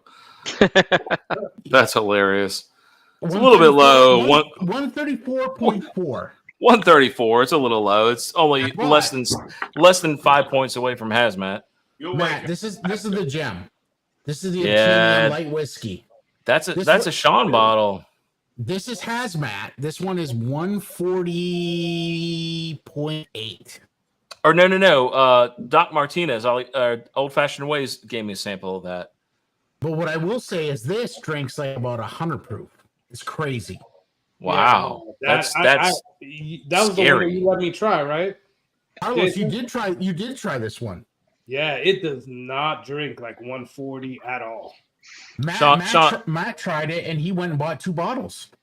Sean, what were you trying to show, buddy? This is the Southern Colony Collective King of Georgia. Southern. This is 135. Oh my God! Oh wow! So I want to tell y'all. I want to tell y'all a story. King of Georgia. I want to tell you guys a story. MGP. It's dark. It is good. Sean, what is going on with your mic, buddy? It's on his camera. It's not on his microphone. Yeah, I feel like your mic's just not. We're Okay, picking here up we the go. mic from your camera, not Hey, your Will, microphone. have a good night. So, thanks for getting on. So Sean, first of all, I love you, Sean. You were such an amazing contributor to this bourbon community. You're such a great guy. I love your story. You have such a big heart. And by the way, what the hell? Hold on a minute. Sean, this is what a big heart Sean has. He hasn't even mentioned it. Sean has a thing right now where if you go donate to this firefighter who's in need, and you send Sean, because look, Sean won't even talk about it. That's how nice he is. And if you send Sean a screenshot of a donation, you can donate $1, whatever your heart desires. $1, $100, $20, $5, whatever. Sean's going to put everybody into a raffle who donates to this family. And whoever wins, he's going to give them a 2-ounce pour of every single bottle he bought in April. Yeah. That's insane. That's awesome, Sean. Sean, wow. Can you put the GoFundMe in the chat? I really this needs to be talked about more. Yeah, when I hop off, I'll put it on there. It's for Sam Delgado, local firefighter. His kid's going through a lot of health issues, and you know I have a couple great local firefighters. I got it. All right, if somebody can maybe pin that, I just put it in the chat, Carlos. But yeah, it's just a guy going through a lot right now with his son. And if you have kids, you understand that you'd rather have anything happen to you rather than kids. Yep. Yep. And he's just, he's been out of work for a couple of months to take his kid back and forth to CHOA, which is Children's Hospital of Atlanta. They do an amazing job. My son spent a lot of time there about 7 years ago. And we've been trying to raise awareness. There's a local firefighter that Barrel with Good Times. Let's see if I can find it down here. But he did a Good Times barrel, and proceeds from that are also going to this as well. But it's just a small way to say thank you to the first responders. I don't know Mr. Delgado or his son at all, but I know a couple of the guys he works with. And I can't thank them enough for what they do on a daily basis. And it's the least I can do is put something out there to help out. We've been blessed with a lot of people helping. So I put the GoFundMe in the chat. And Sean said any amount, dollar minimum, screenshot it, send it to Sean. I'm sure everybody's got Sean's contact. If you don't, Echoes of Eternity Bourbon, get it over to him. He'll enter you into that raffle. But anyways, real quick, I just want to say this real quick story about Sean before we go back to this. And I just pinned it, guys. So it's pinned in the comments there. Cool. Thank you, Carlos. In the chat. So I started this channel April of last year. So we just hit our channel birthday.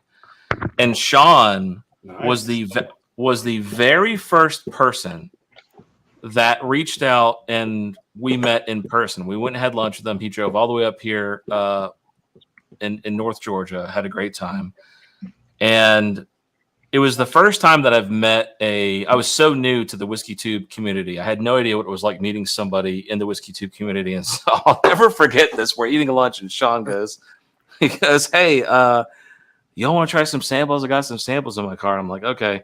And we were right next to a package store that had like, what was it, Sean? Like a wine room or something? It had like a wine room with like a really big conference table. Yeah.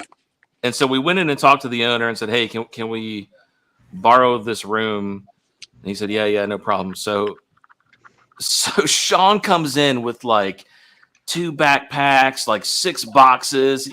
He like if he had tripped and fallen, he would have just died from glass shattering everywhere. It was the most. It was my first time experiencing this. I had never seen so many samples of bourbon in my whole life. Hey, Latin.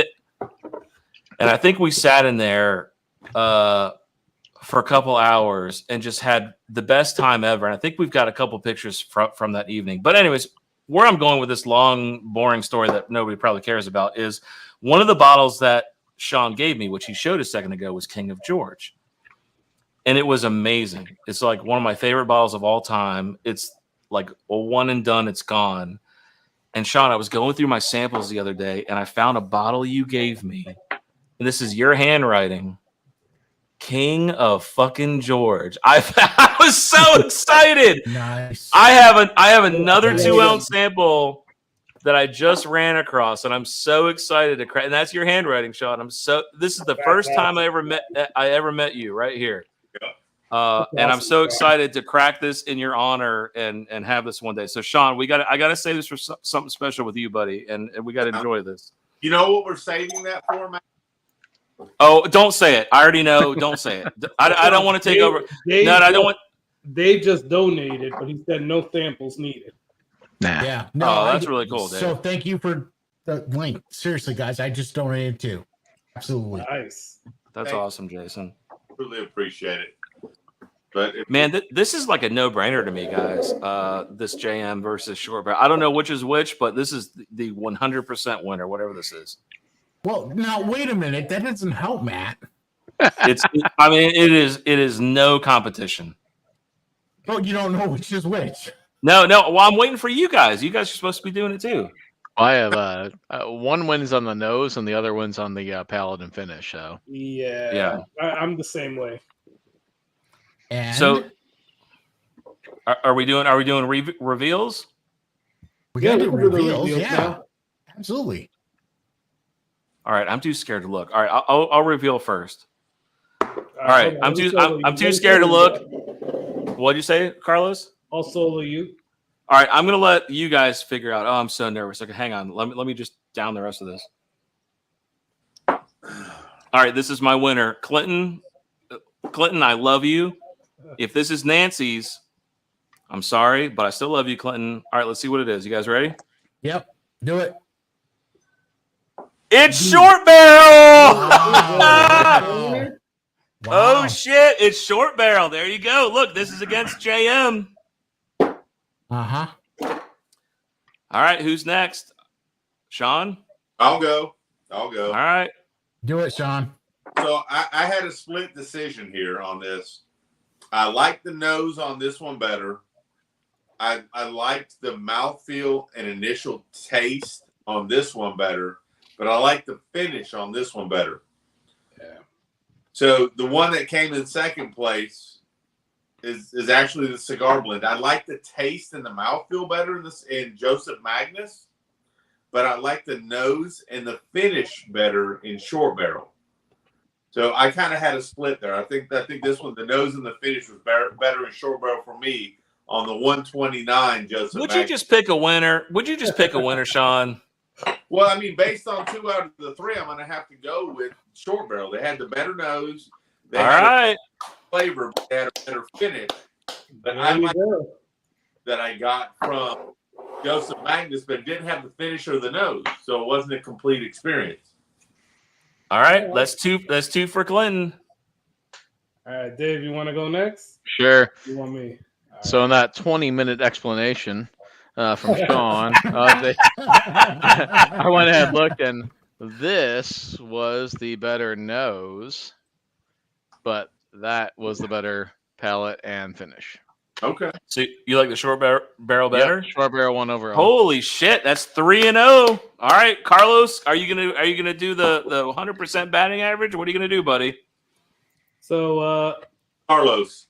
let me see. Hold on.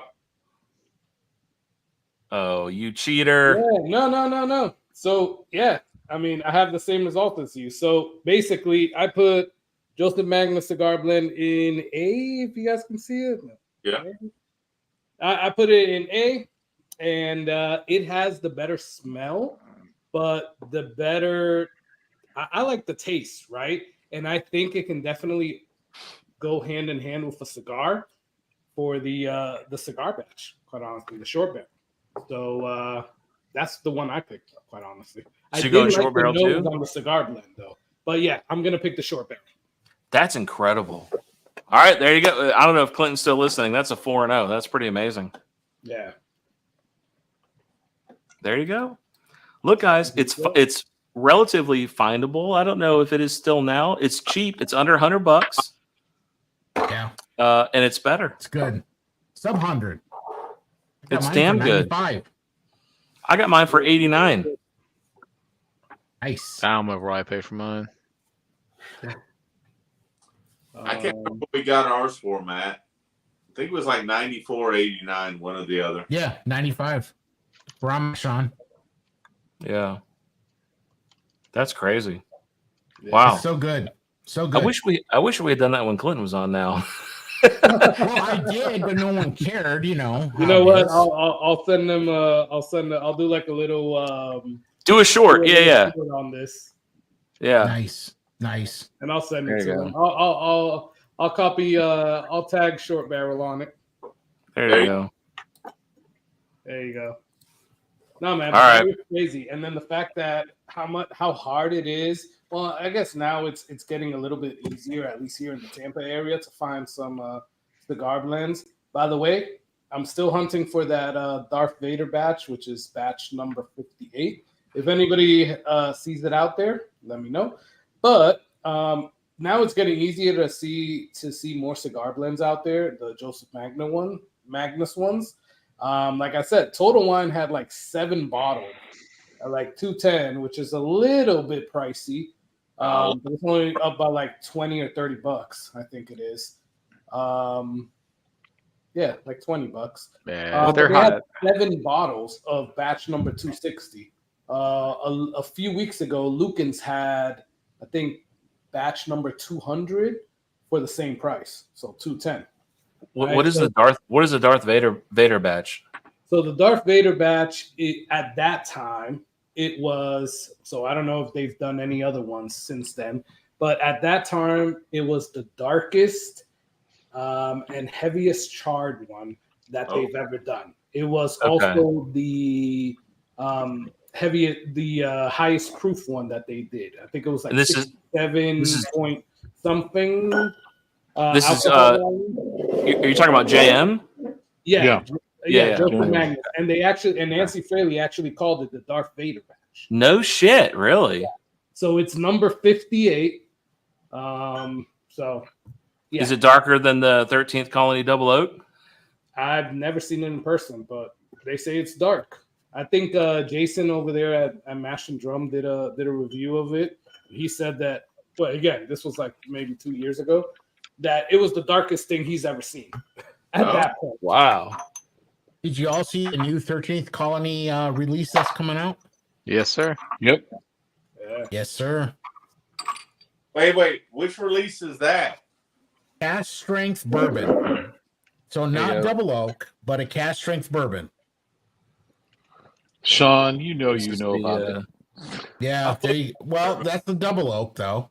Matt. This is the Double Oak batch. Yeah, batch 1. Yeah. You know what? Hang on. Let me give you some comparison here. Hang on. Here you go. That's such a small bottle. You know, Sean went to find it. There you I go. can guarantee it. No, they said they're releasing their regular bourbon in a cast strength at $89.99. That's coming up. That's going to be 120 proof. Mm-hmm. Yeah. I tasted that about 2 months ago. Did you really? Yes. What'd you think, Sean? Good night, William I Hall. think it's fantastic. Let me get back over here. I'm trying to find a bottle right He went in there wearing a shirt with his face on it, and they said, "We'll give you whatever you want. We'll give you whatever the hell you want." This is after this weekend.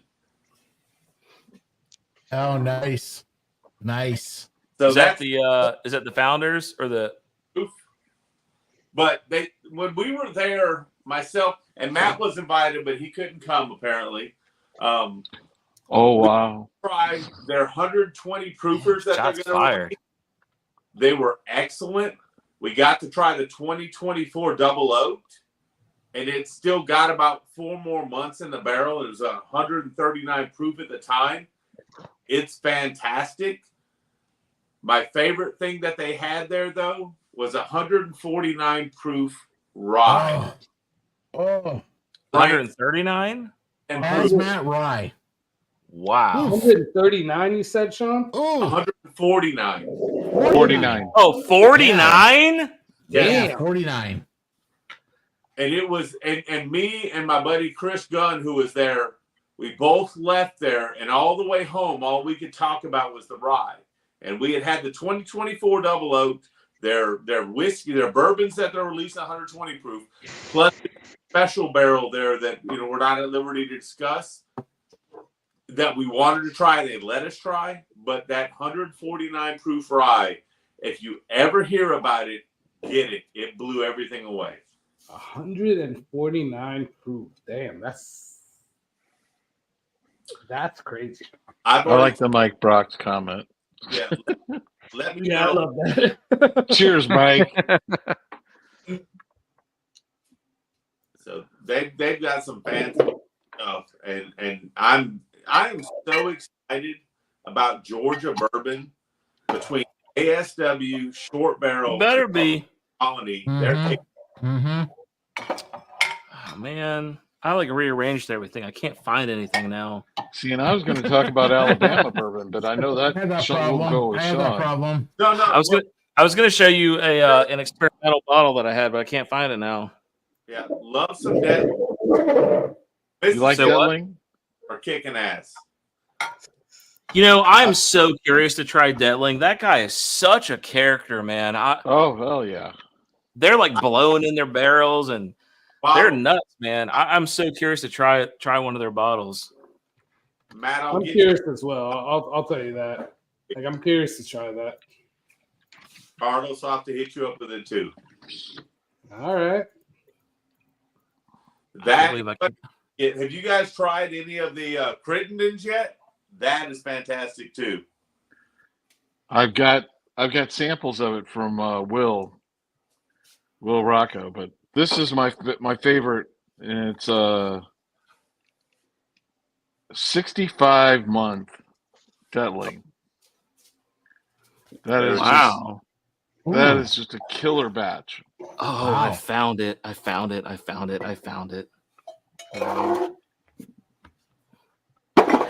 I only have about 8 bottles of Detling, so Probably got Yeah. about Damn. Only 8. only 8. So, Dave, you never posted about your experience at Abraham. I guess. There wasn't much to post about. I went there to tour, got the bottle, and went to local breweries. So I didn't take many pictures or anything, honestly. You suck, Dave. There So wasn't why any don't you point. guys talk Hey, about Sean. that a little bit? Sean. All right. hold on. Sean. I can go get my bottle. Hold on. Yeah, Sean. I'm back here too. Bring that bottle over. So I you got guys it. know that. What's that, Sean? what's what? I don't know. Carlos didn't solo me in that That bottle. clear bottle of water. Hold on 1 second, man. Roger. That's toilet water. That's a clear bottle of water. Well, if Is that- Carlos would solo me, Why is that still sealed? Well, The hell is LZ6. I don't know, Sean. What's LD? Maybe I snagged something while you weren't looking, buddy. All right, so both Dave and Jason were able to. They Oh, won shit. that raffle Wow. to go up and get the Bowman. That French oak, right? What is it? The Abraham Bowman? Is that what it's Ace called? Yeah, Smith Abraham. Bowman. Yep, French Jason, Dave. put up your bottle. All right. Yeah, I already Got did. it. I've never even seen that. Wow. Yeah. Awesome. Signed too. Yeah. Mine's distiller sign, Dave. I didn't care, honestly. Clinton is I drink mine and then I throw it in the trash. Oh, it's like that. Okay. All right. Clinton is such a humble guy. When Sean and I, when we got those bottles, the Bottle Your Own Experience, I said, Clinton, will you sign my bottle? And he was like, you want me to do what? It's like, what? I was like, yeah, man, sign it. Hey, and the best part is Matt got Aaron to sign it too. Oh my God, Is y'all, that Sam? So yes, dude, not even close to his name. My ass, Sean's letting my dumb ass. So the guy's name is Sam. Sean is letting my dumb ass call him Adam the whole fucking time. Aaron. The whole fucking. And by the end of the thing, Clinton looks at me and he's like, "Who the fuck is Aaron?" I'm like, your partner. And he's like, that's Sam. And I'm like, oh my God, dude. Y'all were letting me call him Aaron or Aaron the whole fucking time. So embarrassing. I saw that on the video, man, and I thought that was hilarious. So amazing, dude. Sean just letting that shit go, dude. With my face on his shirt and everything. Hey, that's great content. Well, the I'll thing tell you is that when Dave and I went up there, like we talked to Sam, he was cool, and then the whole video you're like calling him Aaron, and we're like, oh, that's I don't even know where the fuck I got that name from. I mean, it's not even close. It's not even close in the alphabet. But then he didn't even correct you. He was just like, oh, okay. Well, okay, so listen. So what Clinton didn't tell you, okay? I'm gonna give a little more detail, okay? So Sean, I can't even imagine what Sean was like on prom night. All right, look, Sean, we gotta talk about this, buddy. All right. I just saw the back of the shirt too. That's just look, Sean left. Sean left. It's Sean. It's wrong on so many levels. Sean left. Holy shit. So when we went into Short Barrel, Clinton's totally right. So we were out front and we were laughing, having a good time, talking about all kinds of crazy shit. And we bust in there, and Sean, like on prom night, goes like straight for the booty. He busts in there, camera rolling, and he's like, "Where's the cigar batch at?" I'm like, "Oh my God!" I'm like, we just met Clinton like 10 seconds ago. That was such a good day, though. That was so much fun. I can't appreciate how welcoming both Sam and Clinton were. They were so nice to us. They walked us around to everything. They showed us a lot of top secret stuff. Didn't even make us sign an NDA. They trusted us on it. It was such an amazing day. Such an amazing day. I can't thank them enough. And we walked out of there with a fucking barrel. Like, how crazy is that? So it was good times. They're good people, man. I can't believe Sean left. He must have left by accident. Like Patrick was amazing as well. Sam was awesome. And I forgot the other guy's name as well, but they were the ones like bottling up everything.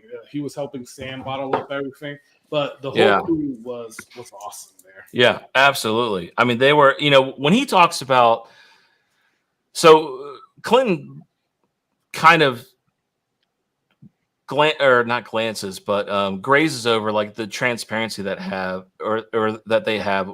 When he talks about that, he is the most transparent partner of a distillery I've ever met in my life. When we were in there, he'll tell you about mess ups. He'll tell you about successes, failures, what things are working, what aren't working. He'll tell you where he's sourcing stuff from. It is the most transparent partner of a distillery I've ever met in my life. And I feel like he was a little bit humble on that. I know he said it a couple times, but if you ever meet Clinton in person, he'll tell you anything. It's just, what's this barrel? Oh, this is from this. Oh, it sucks. We got it from this asshole. Whatever the story is, he'll tell you. It's incredible. It's a breath of fresh air that they're not trying to sell you garbage. And he's very passionate about what he does. Their whole team is incredibly passionate about what they do. And I think the cigar batch they got is a testament to that, honestly. Yeah, man, definitely. And I think the whole crew is like that. I haven't met Adam yet, and I know Adam was in the chat for a little while. But Patrick is like really transparent, really cool dude. Like he like the whole crew over there, man. Oh, Sean is back. Let me add him on. There you go, Sean. Sean, Hey, come sorry on. about that. That wasn't that bad of an insult. Where'd you go, man? You changed places, Sean. Yeah, my phone died. I had to come upstairs to plug back in. Sorry about that. All right, well, we can at least hear you now, so it's better now. Wow. Okay. No, it was like the mic was like really far away or something. It was really hard to hear you. Matt, what was the story? I missed the story. Oh, I was I was telling them that you acted like prom night, busting in there, cameras rolling, going straight for the booty. You're like, "Where's the cigar batch? Where's the cigar batch?" I was like, "Man." I was like, you gotta kiss the neck first. You gotta lick the ear a little bit. You gotta be more gentle. You were going straight for the booty, man. Look, but what I was saying though, that missed the entrance and then ran over the freaking handicap sign on the way. Talk about slowing it down. But what I was saying though was their team is the most welcoming team I've ever met in my life. We had such a great time. Like very approachable, easygoing guy. Yeah. I think like he said, after the first 15 minutes of realizing we hadn't busted out of a nut house, he started to open up a little bit. He was really, really defensive at first. He was like, "Who the fuck are these clowns?" And then I think when Oh, dude, yeah, I know. And then I think when he realized we were cool, it was really funny. You could actually like see his personality like totally shift. And as we were going to leave, he was like, "All right, have some bar mats, have a shirt. Y'all are cool." It's like, all right. I meant to ask him, and I'll ask him later. How does he like the Knob Creek now that I'm not there? Yeah. Well, okay. Sam asked you to leave the bottle there, so I think that's something. I liked it, so it was good. Yeah. So, Sean, you want to talk a little bit about that? Are there still some bottles left? There's a few bottles left locally. I've had a lot. You know what? I'm very surprised, and I hate to talk about myself because anytime you put your name on something, you always get nervous that you're going to find people that don't like it. But I've had a lot of people come back. It's just a Knob Creek pick that we did locally. And a lot of people have come back and really enjoyed it. And I'm very thankful for that. That's awesome, man. And how can somebody get that that's not local? Just reach out to me at echoesineternitybourbon@gmail.com. Awesome. So there you go, guys. And he'll ship the beard oil to you. Absolutely. 2 words to describe that bottle: findable unicorn. Trust me, guys, it's a great bottle. Thank you, Matt. Yeah, it was great very bottle. And that was your own pick with Knob Creek, Sean? That was my own pick with Knob Creek that we brought into a local store, Maple Party Shop. And it's just been flying. It's been a lot of fun though. Okay, perfect, man.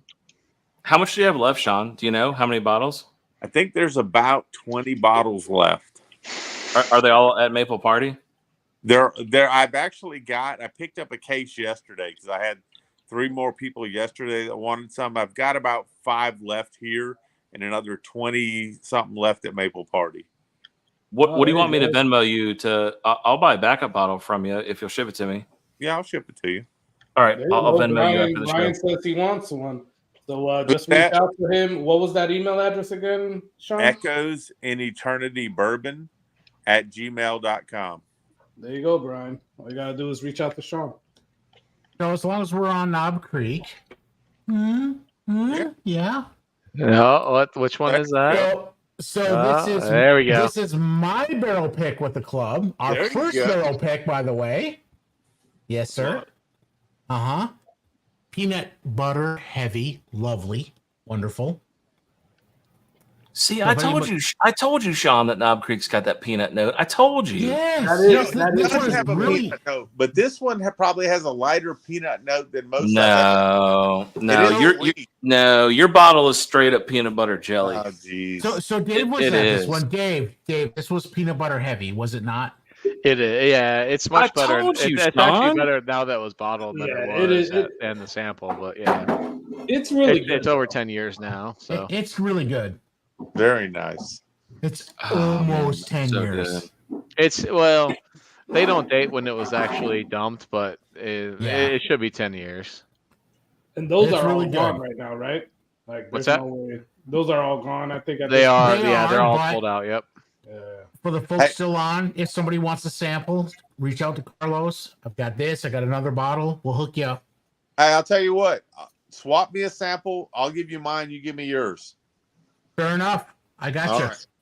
So this one actually has a date. It says barrel It's a- 2014, bottle 2023. So Yep. in It's fact, like a couple let me months check. shy of 10 years. yeah, you're 2 months. You're 1 month and 26 days shy of 10 years. Yeah.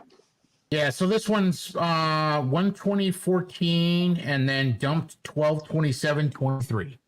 Wow, so Just- y'all were fucking brother barrels right here. Look at that, Sean. So Yeah, maybe that's why they're both peanut butter jelly. There you go. Yeah. maybe.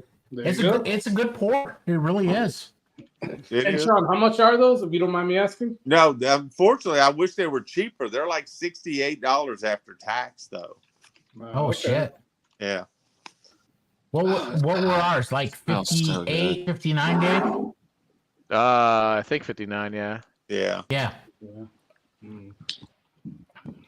I was disappointed in the pricing there on that, but I'm not disappointed in the barrel at all. Is that it's a a good pour. are you at the mercy of Maple Party for that pricing, Sean? Yeah. Well, Okay. yeah, I am their mercy. Yeah. Well, look, I got to tell you, this bottle is solid. It's one of my favorite bottles. And by the way, I think there's 19 left now because I think me and somebody else just bought one. That's cool. I appreciate So it. We'll definitely get them out of here. So, Bob, Yeah, we like- see them. We see those James Lee peppers here. Barrel. what'd you say, Sean? Wait for Carlos in June so we can pick a barrel now. Oh, Yeah, Carlos, man. Wait for me, me- man. What's me, going you, on, and man? Sean, we got to talk offline. We got some stuff from Short Barrel that I would love to have you involved in, Carlos. So we were talking about that earlier, Matt, and I'll Well, don't tell say you don't say it on stream. No. I'm Yeah. not. But I'll tell you one thing. I'm excited. So we got to talk to. I don't know if you guys are equally excited about that blueberry honey. Oh, yeah. Oh yeah. Yeah. But I am. I'm very excited about that one, just because I think it's different, and I had a Good Times blueberry. Somebody sent me a sample of a Good Times blueberry honey and something else, and Wow. that shit was phenomenal. Okay. I love that. And I've they never only had a sent me blueberry like honey. 1 ounce sample, and I was looking for more. Right. So when he talked about that blueberry honey, I was like, okay, I think it's gonna be a lot better than that Good Times. So I'm very interested in that one, man. So I don't know what he's gonna have available in June, but yeah, man, let's definitely talk about that. Sean, Yeah. how much do you want for you to ship me one? It's like $7 from here. So what? 80 bucks? Is that good? 75. I'll give you 80, dude. All right, $80. All right, Carlos, I'm gonna kill the sample you gave me. Which All right, one? you got it Venmo'd, Sean. Boom. I got Thank my you, sir. backup I got- bottle. I got it. Cool. Which one, All right. Jason? I'm gonna kill this Barrel King ADHD whiskey. The which one? The batch 77. 81. Oh, the Barrel King. Okay. Yeah. It's So good. I wasn't trying to, by the way, I wasn't trying to like, I guess, suck up to Clinton. Like, I actually like this. I do too. I was very direct. It's so much. You heard me. I told him I didn't like the other one. Yeah, like I really I didn't go that far, but I was like, yeah, I'm not I a did. tequila finish fan. The other one you but couldn't drink this without is actually mixing it. pretty good. No, Yeah, Dave, I you're thought 100% on. I mean, it's bad. It's bad. What's up, Yeah. Rick? I mean, the other one you really had to like mix. Like with bee's knees, it was great. Like 50-50 with bee's knees, it was really good as a mix. The new one is drinkable by itself, but I still wouldn't buy one because I'm not a mezcal guy. So I like it. I have no interest. I am but- a mezcal guy, and it's way, way more approachable than the other one. The other one, just I don't know. It's got a really tannin note to it. It just I don't know. Yeah. Now, I think Matt liked the El Jefe a lot better than I did. I liked it, but I think Matt liked it a lot more than me, if I remember right. But, man, their cigar batch and that freaking bookkeeper. That bookkeeper is amazing. Good. Roger, is Roger still here? Yeah, I'm he here. is. Roger, you have no idea how good this bookkeeper is you're about to get. It is incredible. Hey, Roger, do you see the short barrels over there in Arkansas at all, or? No, we don't get them. We don't get them in Arkansas. They're not distributed here. Tennessee, I saw a couple when I was there. Kentucky, about 3 weeks ago, I saw a few, but that's been about it. Now, one of the things that you can find, and they're so good with, is that when people are dropping individual barrels, they ship, like I said, almost all to the U.S. And when we start dropping stuff, and when you get that link, even if you don't buy our stuff, check out their stuff there on the homepage, and they'll ship it about anywhere. They do a great job. Yeah, Arkansas is kind of kind of got blasted this year with FedEx and UPS have stopped delivering here because of all the dry counties. Oh, wow. And they gave up on trying to figure it out. They got fined so many times. So I can't get a single winery shipment here, but, you know, a beard oil shipment I can get. But I can't get anything that's from a distillery or from a winery or anything like that anymore. Mike Brock, if you go to their website, shopshortbarrel.com, I think is what it is, you can buy it online. And they ship to 48 states, and I'm pretty sure they can go to Indiana. So, Mike, that one that I sent you was just the regular Florida release. That was the Bee's Knees 3, just regular Florida release. So that was a great one. So all of the Bee's Knees, at least that I've tasted, are amazing. So yeah, but I would definitely shoot for those Florida ones, which is the 3. Georgia honey, Georgia honey. No. Go Alabama now. Sean had a great idea. We'll have to talk about it offline. Sean had a pretty good idea for something that you're talking about, Carlos, but I don't want to talk about it on the stream. He had a really good idea. Yeah, Carlos, I got to get a hold of you about the 17th through the 21st of May. Okay. I'll be about 30 miles to your south in Sarasota. Okay. Yeah, man. We'll definitely meet up. Yeah, I want to or plan on it, man. I'm gonna try to. Sarasota's place cool. Yeah, I love there. I go there all the time. Very nice. Going to be able to go there a lot more now that we got everything finalized here in Arkansas and St. Louis. So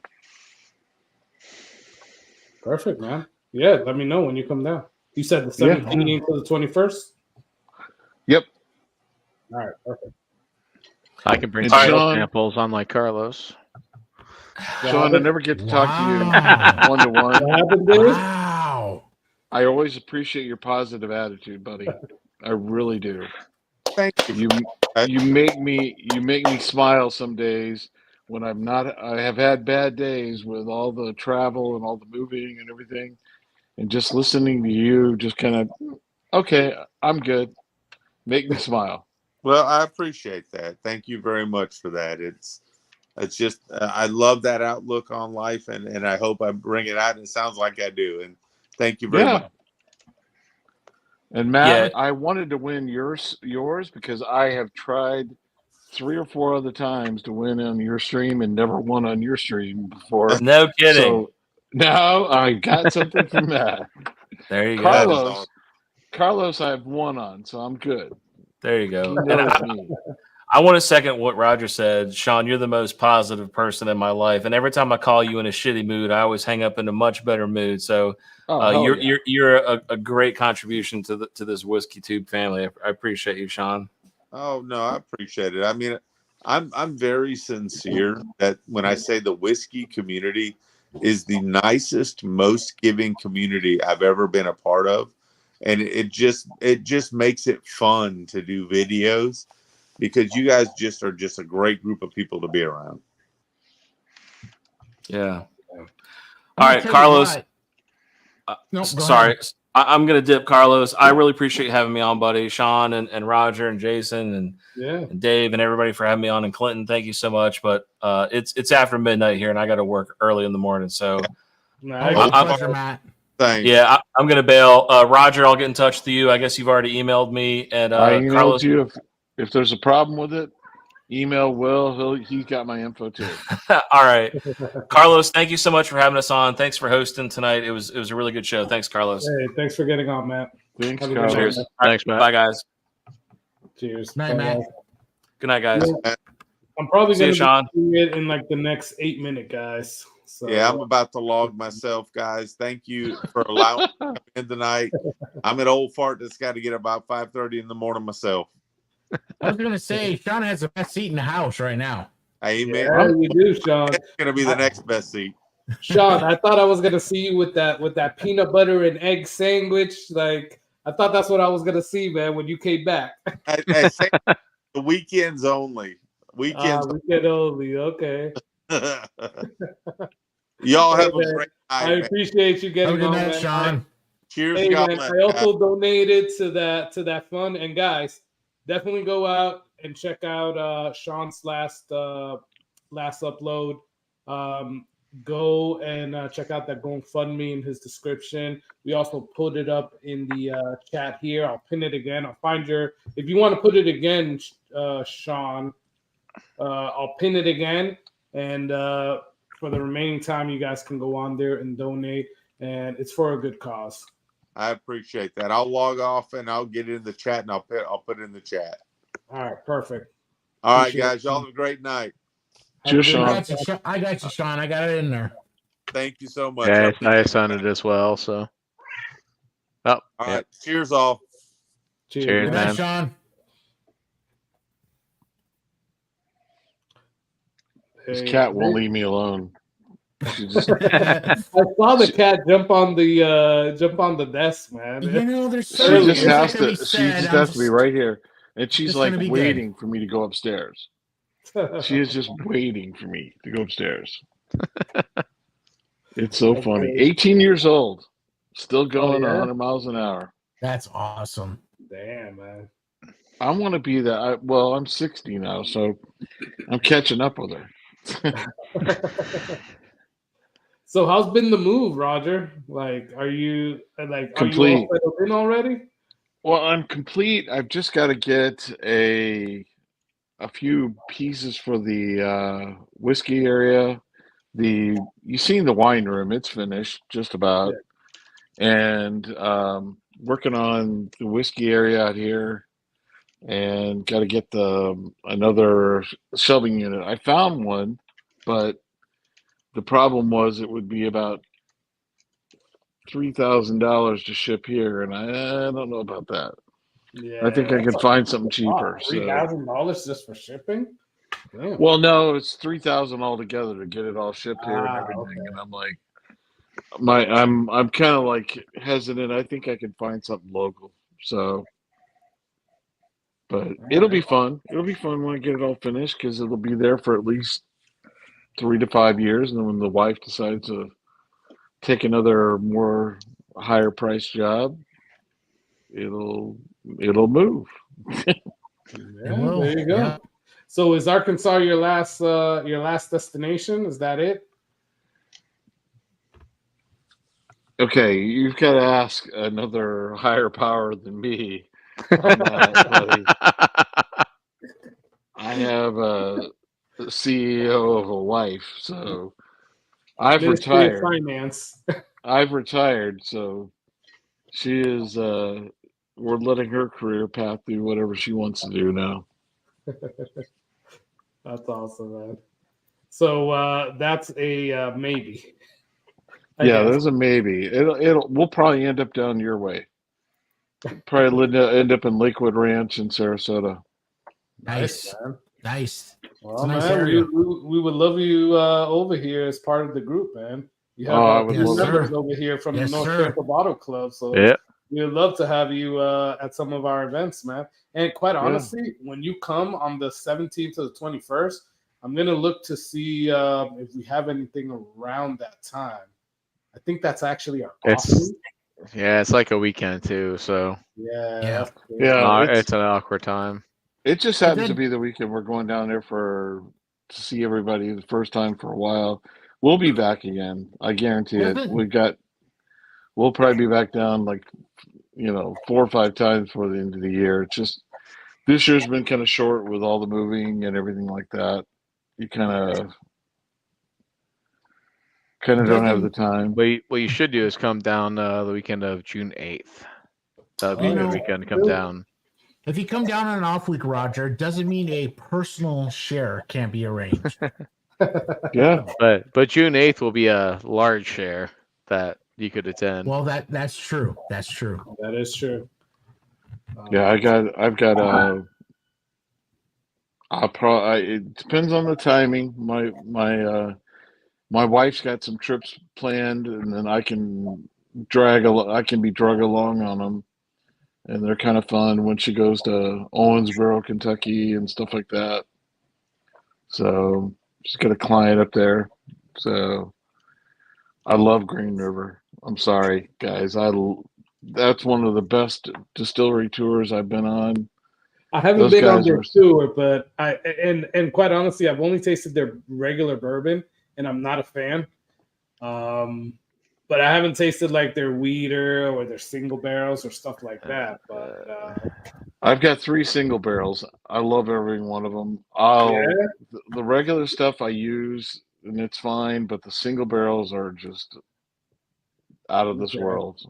So their weeder stuff is pretty good. Yeah. I'll give you my when you come down. I'll give you my single barrel. You can have it. and to that point, I can give you my my regular bourbon because I don't like that either. Yeah, I can too. So you'll be leaving with 3 bottles, Roger. There you go. Apparently, Florida's There not you a big go. fan of them. The wife did score me some good bottles, though. She's up Indiana, driving down to Missouri. So she did find me a Hard Truth Weeder, Carlos. Okay, good. That's a great one. And then what else did she score me? What the heck was it? Hold on, I gotta look. So many bottles, so little time. Jason, is your bottle really not open yet? Come on. My Abraham? No, it's not. Yes, Yet. come on. Dave, did you open that today or? It was opened at Whistle Pig event Monday night. Yesterday. So Oh, no, thoughts, Monday. Dave? Yep. What's that? Thoughts? What's that? Fox? Not Fox. Yeah. Thoughts. Yes. So Was it was, good? So you approved it? Yes. Yeah, it was. It's definitely. I mean, I don't know. I heard whiskey of the year. It's not whiskey of the year, but whatever. No, but for a French oak, you like it? Yeah, it's good for the French oak. Okay. We also were breaking out Parker's Heritage and other stuff that same night. Oh, so. shut up, Ooh. Dave. Yeah, man. That's crazy. Hey, congrats, Bob Glass, on retirement, man. That's awesome, man. Definitely. Cheers. Absolutely. Yeah. Join the club. Oh, so the other one she got me, and Carlos, you won't be impressed, but I think if you try it, you will. The Ben Holiday soft red wheat Rickhouse. You got the Ben Holiday wheat Rickhouse? Man. So I have the regular bourbon Rickhouse, but she got me the wheat Rickhouse. Nice, man. She got There it. it is. This. Look at that. There it is, right Roger there. has that. Roger's got it. Yes, sir. I also have a couple of picks coming from them beyond the other ones that I did with the store I worked in St. Louis. I was part of Mash and Journey's picks. that they did a soft red wheat and a bourbon, and that was again another top-notch experience. You go there on a Monday when there's nobody there, and you get treated like royalty, and it was a lot of fun. So, are you in St. Louis right now, Roger? No, I'm in North Little Rock. Sherwood, Little Rock. Okay. North Little Rock, yeah. So Jason, when and Dave, I'll open it up to y'all. When Roger comes, man, we can all meet him down in Sarasota. I'll drive. Yeah, we can for sure. Yeah, I'll get all of you guys. I have bottles. We'll travel. We're staying. Yeah, I'll talk to you about it later, Carlos. We got a family stuff going on, but also some other stuff. But yeah, we got plenty of time. Yeah, you let me know. We'll hook you up with a good time. I also know, like, you're also here on vacation, man. So I don't want to take up too much of your time. That is vacation. It is vacation. It is vacation. You're right. Yes, it is. Absolutely. It's family time as well. That's the whole thing. Yeah. You guys ever head down He has extra time, so it's all good. Did you guys ever head down to Norman's down there in Sarasota?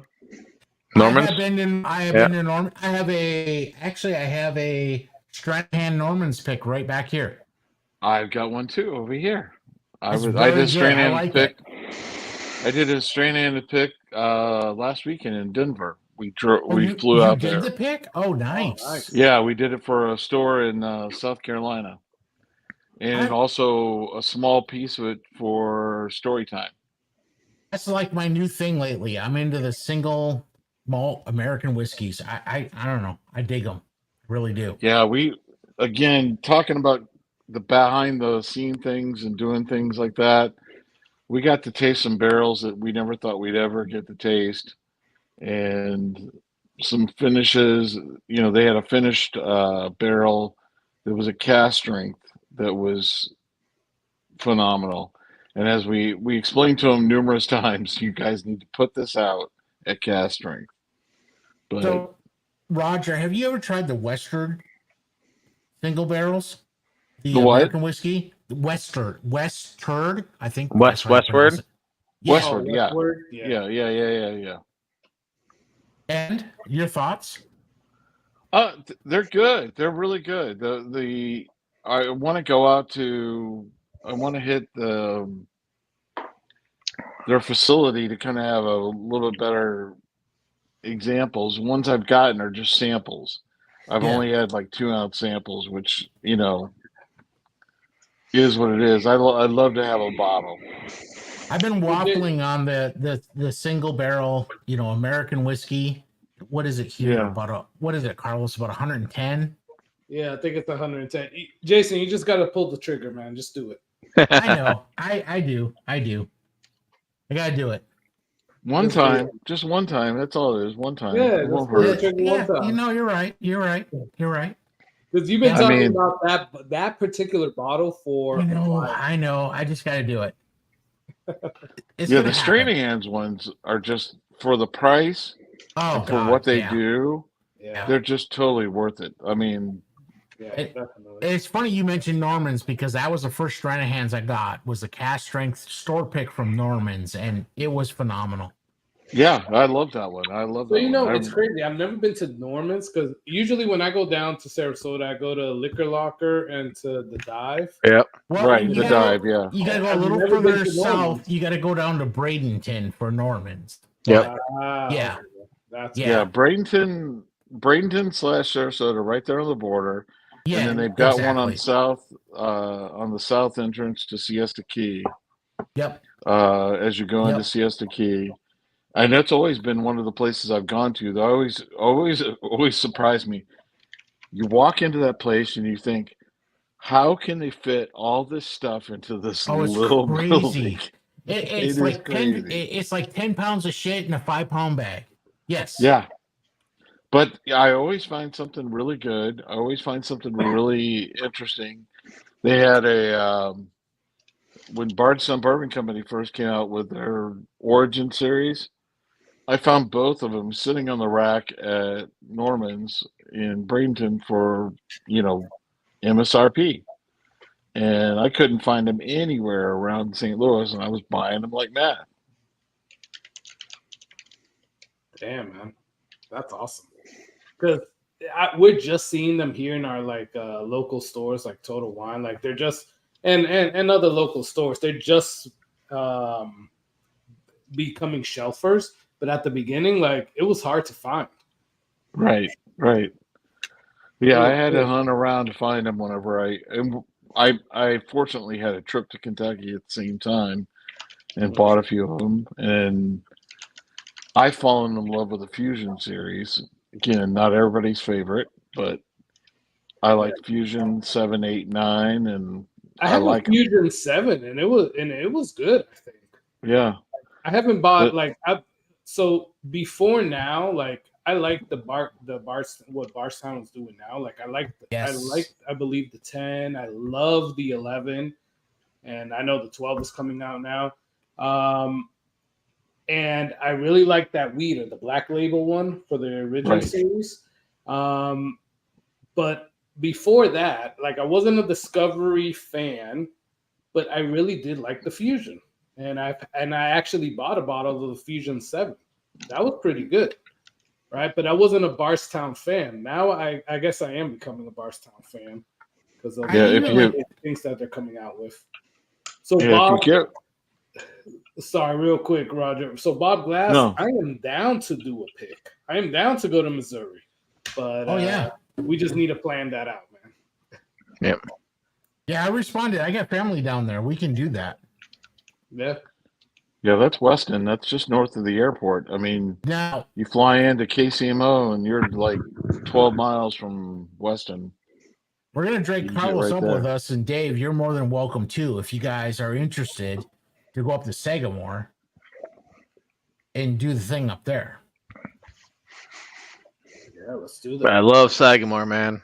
Dislike Baltimore, but I'll deal with Baltimore to deal with Sagamore. Yeah, I'm with you. I don't like Baltimore either, but I'll go there for Sagamore. Yeah, my contact up there got shorted because of the acquisition, so he's no longer there. So, but yeah, that happens. That's bourbon life. That's our big world of acquisitions. Thankfully, I got a pretty connected guy up there in Baltimore, so we want to do the Sagamore thing. We can do it right. There you go. Hey, Jason, I think Michael Bortner is over there in Baltimore as well, so we can. Oh, he is really? Yeah, I believe he is. So we can meet up. Okay. All right. We can do that. Yeah, man. We'll make an event. Well, the other guy is Dan Trout, Dusty Dan's. Dan's right up there. Dusty Dan is over there in Baltimore as well? Yeah, really? He goes there all the time. Oh, yeah. Cool. I didn't know that. Yep, that's one of his haunts. Huh. I think there's somebody else or in that DMV area, I believe. I don't know. Well, you're the couple that's in Virginia is not that far from it either.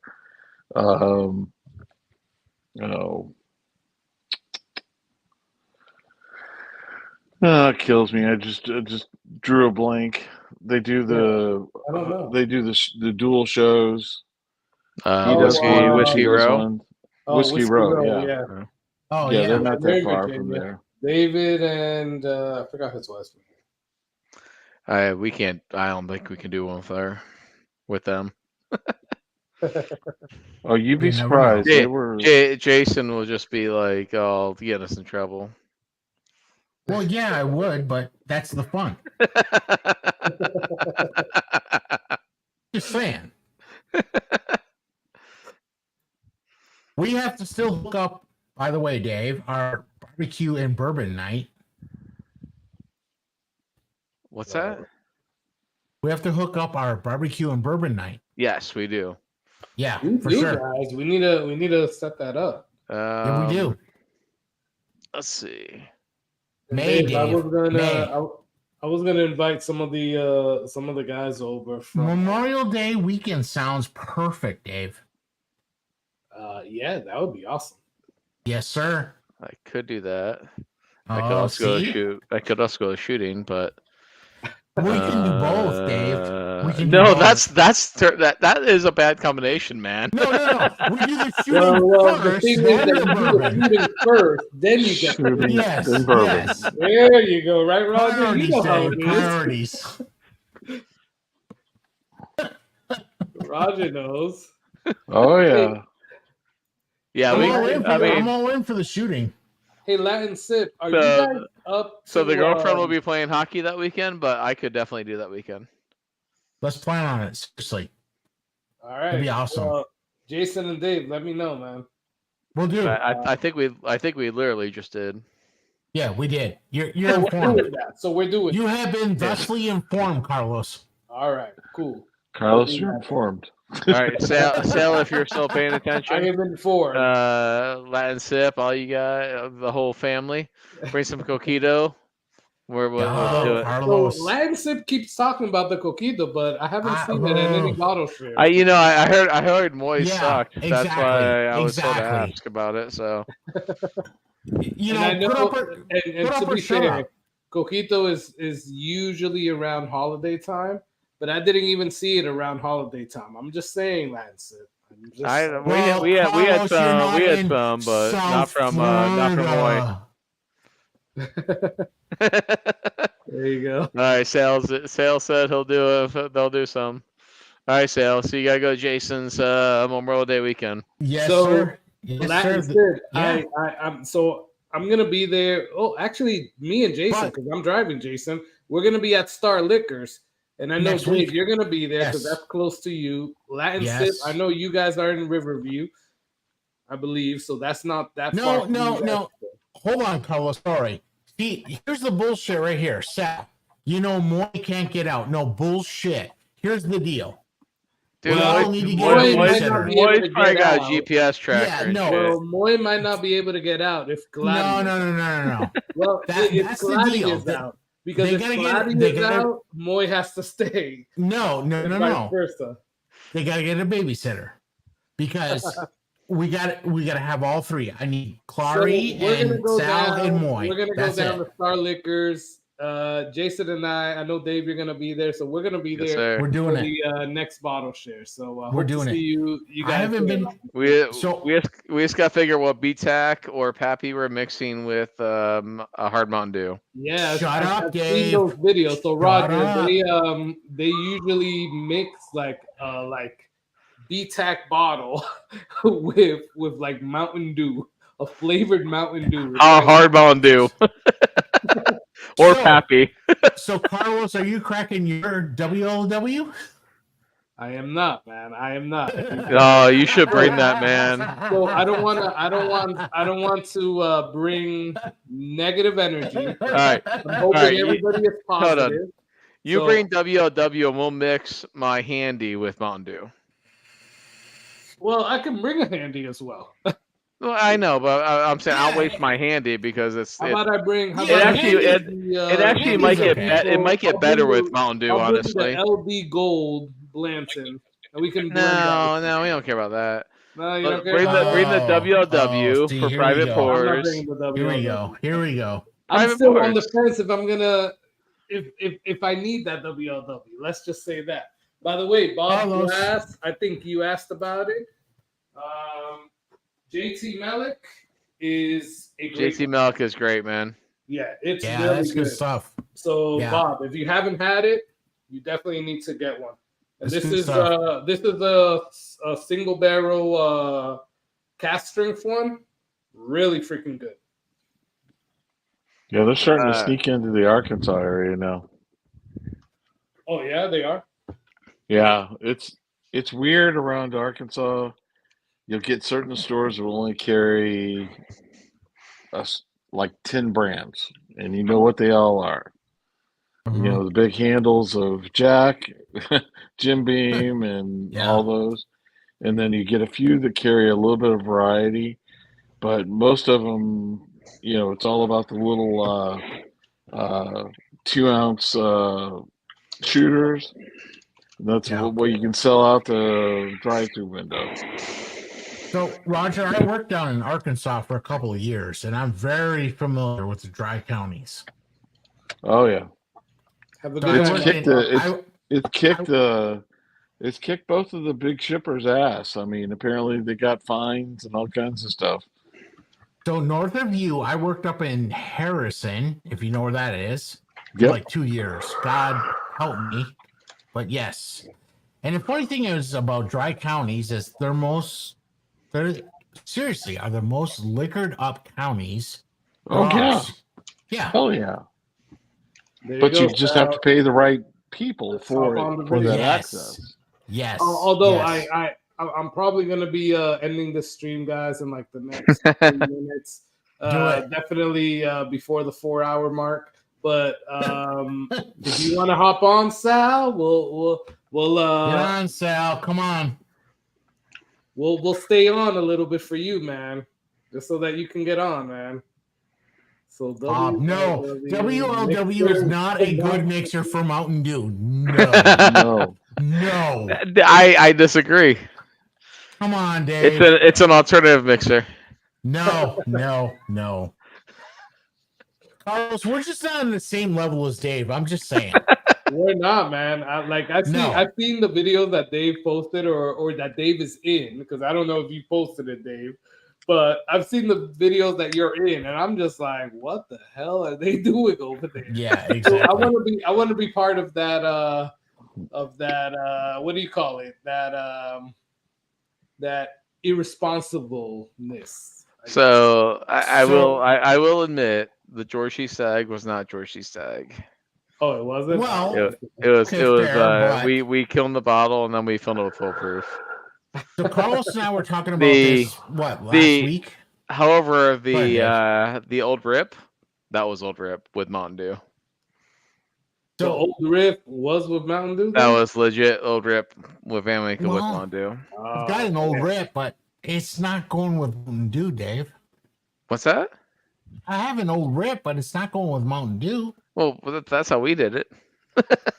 No, I know. But so Carlos and I were talking about this last week. We're like, because I was like, I've never been down to Star Liquors. And I know that's like home base for you. And it's like, should we go? And Carlos like, you know what? I'll drive, you drive. It don't matter. We're going to go down there. I'm like, yeah, let's do it. So we're coming down. All right. That helps.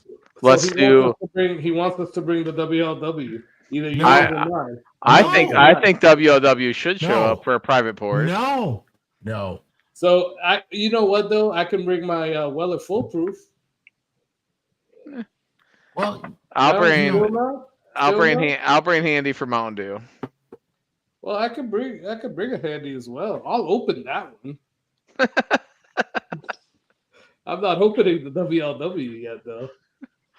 Get a little CYBP here left. I sadly won't have any Jack Daniel's Coy Hill yet. That won't arrive until Monday now. Oh so. my God. You got one? Seriously? Yeah, 143. Oh my God. I don't even want to ask how much that cost you. Oh, there you go. I have a sample of GTS 2023. GTS 2023 is pretty good.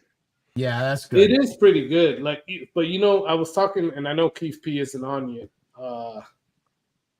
On right now because he was telling me that he was just going to get on for a little while and then go to sleep. But Keith P, so for the last live stream, I sent a sample of the 2023 GTS to everybody that won.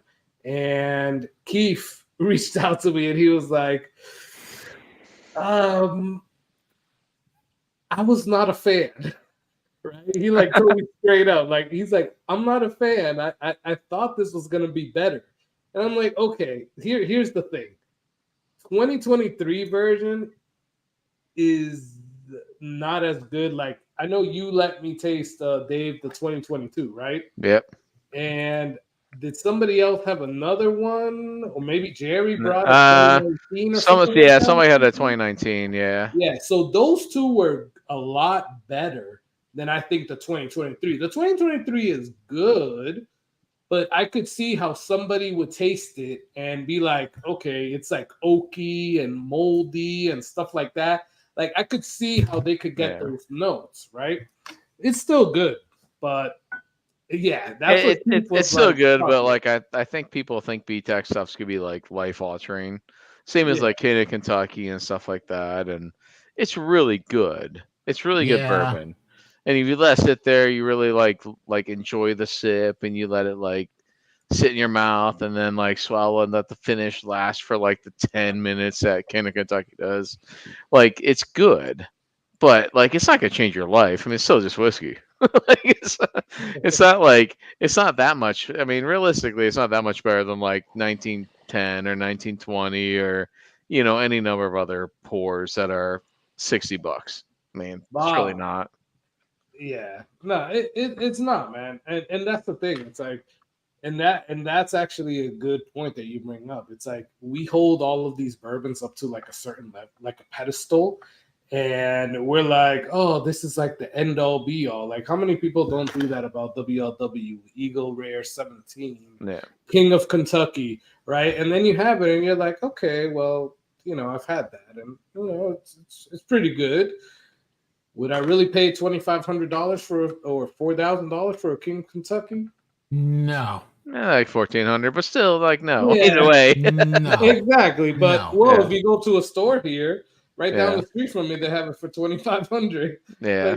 Like, I wouldn't do that, right? I mean, it's good, but there's so many other bottles you can get that are damn near as good for so much less that it just doesn't make sense. But yeah, that's the thing, man. And Bob, enjoy your sample. Have that GTS. Freaking enjoy that sample. Oh yeah. To be fair, GTS is still phenomenal. It's not like it is. Just don't expect to have your life change because it's still whiskey. I mean, it's just really good whiskey. Yeah, I mean, don't get us wrong. It is really good. It's just compared to the other years, I like the other years better. But that 2023 is still pretty freaking. It's good. But even the other years, like 22, I would say is probably the best I've had. But even 22 is still just really damn good whiskey. It's still not like I'm still gonna drink other stuff and not care. Like it's not gonna ruin you. It's not like the end all be all. It's just another sip that just is really good. So yeah. And you brought my that favorite, right? That Four Roses LE. Was it the 22 or the 23 that you I have 23s. I don't like 22. I don't like 22 actually. Okay, I know I like that when you brought it, man. That 22 was pretty.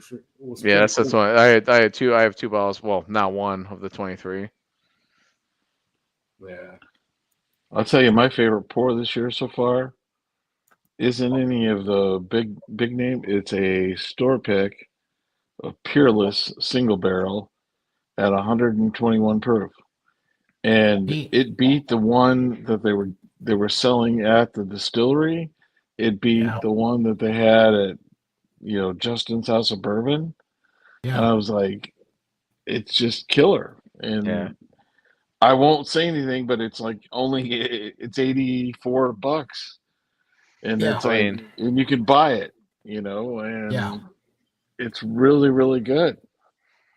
I mean, I know it seems like shameless marketing at this point, but my best pour of this year is this bottle. Yeah, that is it is my best pour of the year so far, and I mean it's our pick and it's short barrel and whatever, but it's my favorite pour of the 50 bottles or whatever I bought this year. Like that's my favorite bottle. Yeah, and I don't like it as much. I like Cigar Bash better, actually. Okay. Yeah. Yeah. I don't know. I mean, so somebody posted. It might have been Mike a while ago that posted the post about like here's the phases of like whiskey love, right? And I'm in that whole craft finished distillery kind of thing. The big name brand stuff, the GTSs, the WLWs, not so much. But there's been some store pick finished whiskeys that have been phenomenal. Yeah. No, you're right.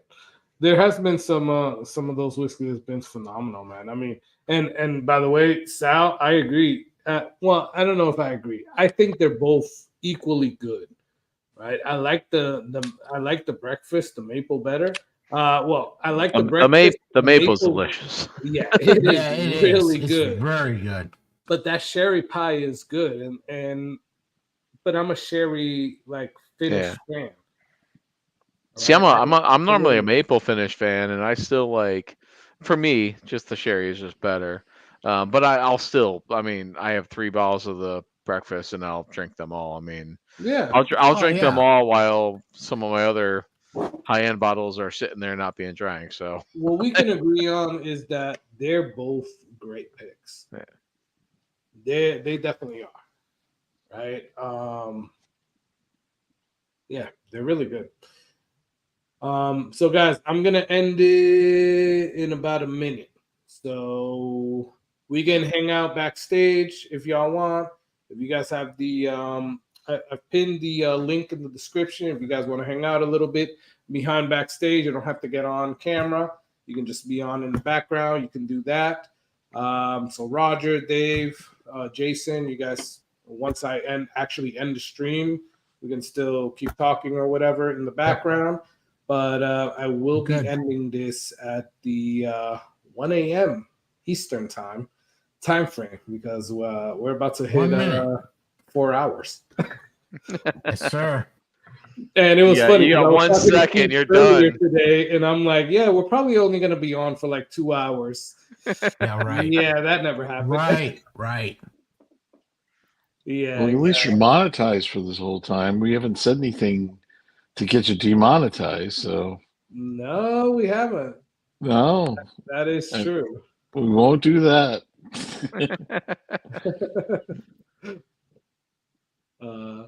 Play any music.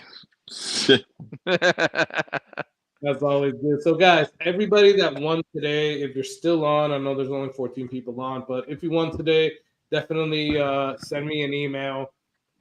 Even if you already have the email for whoever gave something away, definitely just send me an email, sflwhiskeycorner@gmail.com. Just send me an email. Let me know that you already reached out to them, that you're handling it on your own. If not, I feel inclined, obviously, to reach out to them and just make sure that you get your stuff.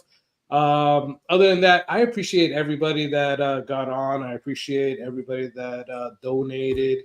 I appreciate everybody that, donated bottles or samples or stuff. Clinton was awesome this earlier today. I know he's not on it anymore, but Clinton was really cool. And you guys saw like basically what Short Barrel and Old Fourth Distillery is about. So it was a good time. Thank you everybody for getting on. And we went over by a minute. So I'm about to end the stream right here. Have a good night, y'all. Good night.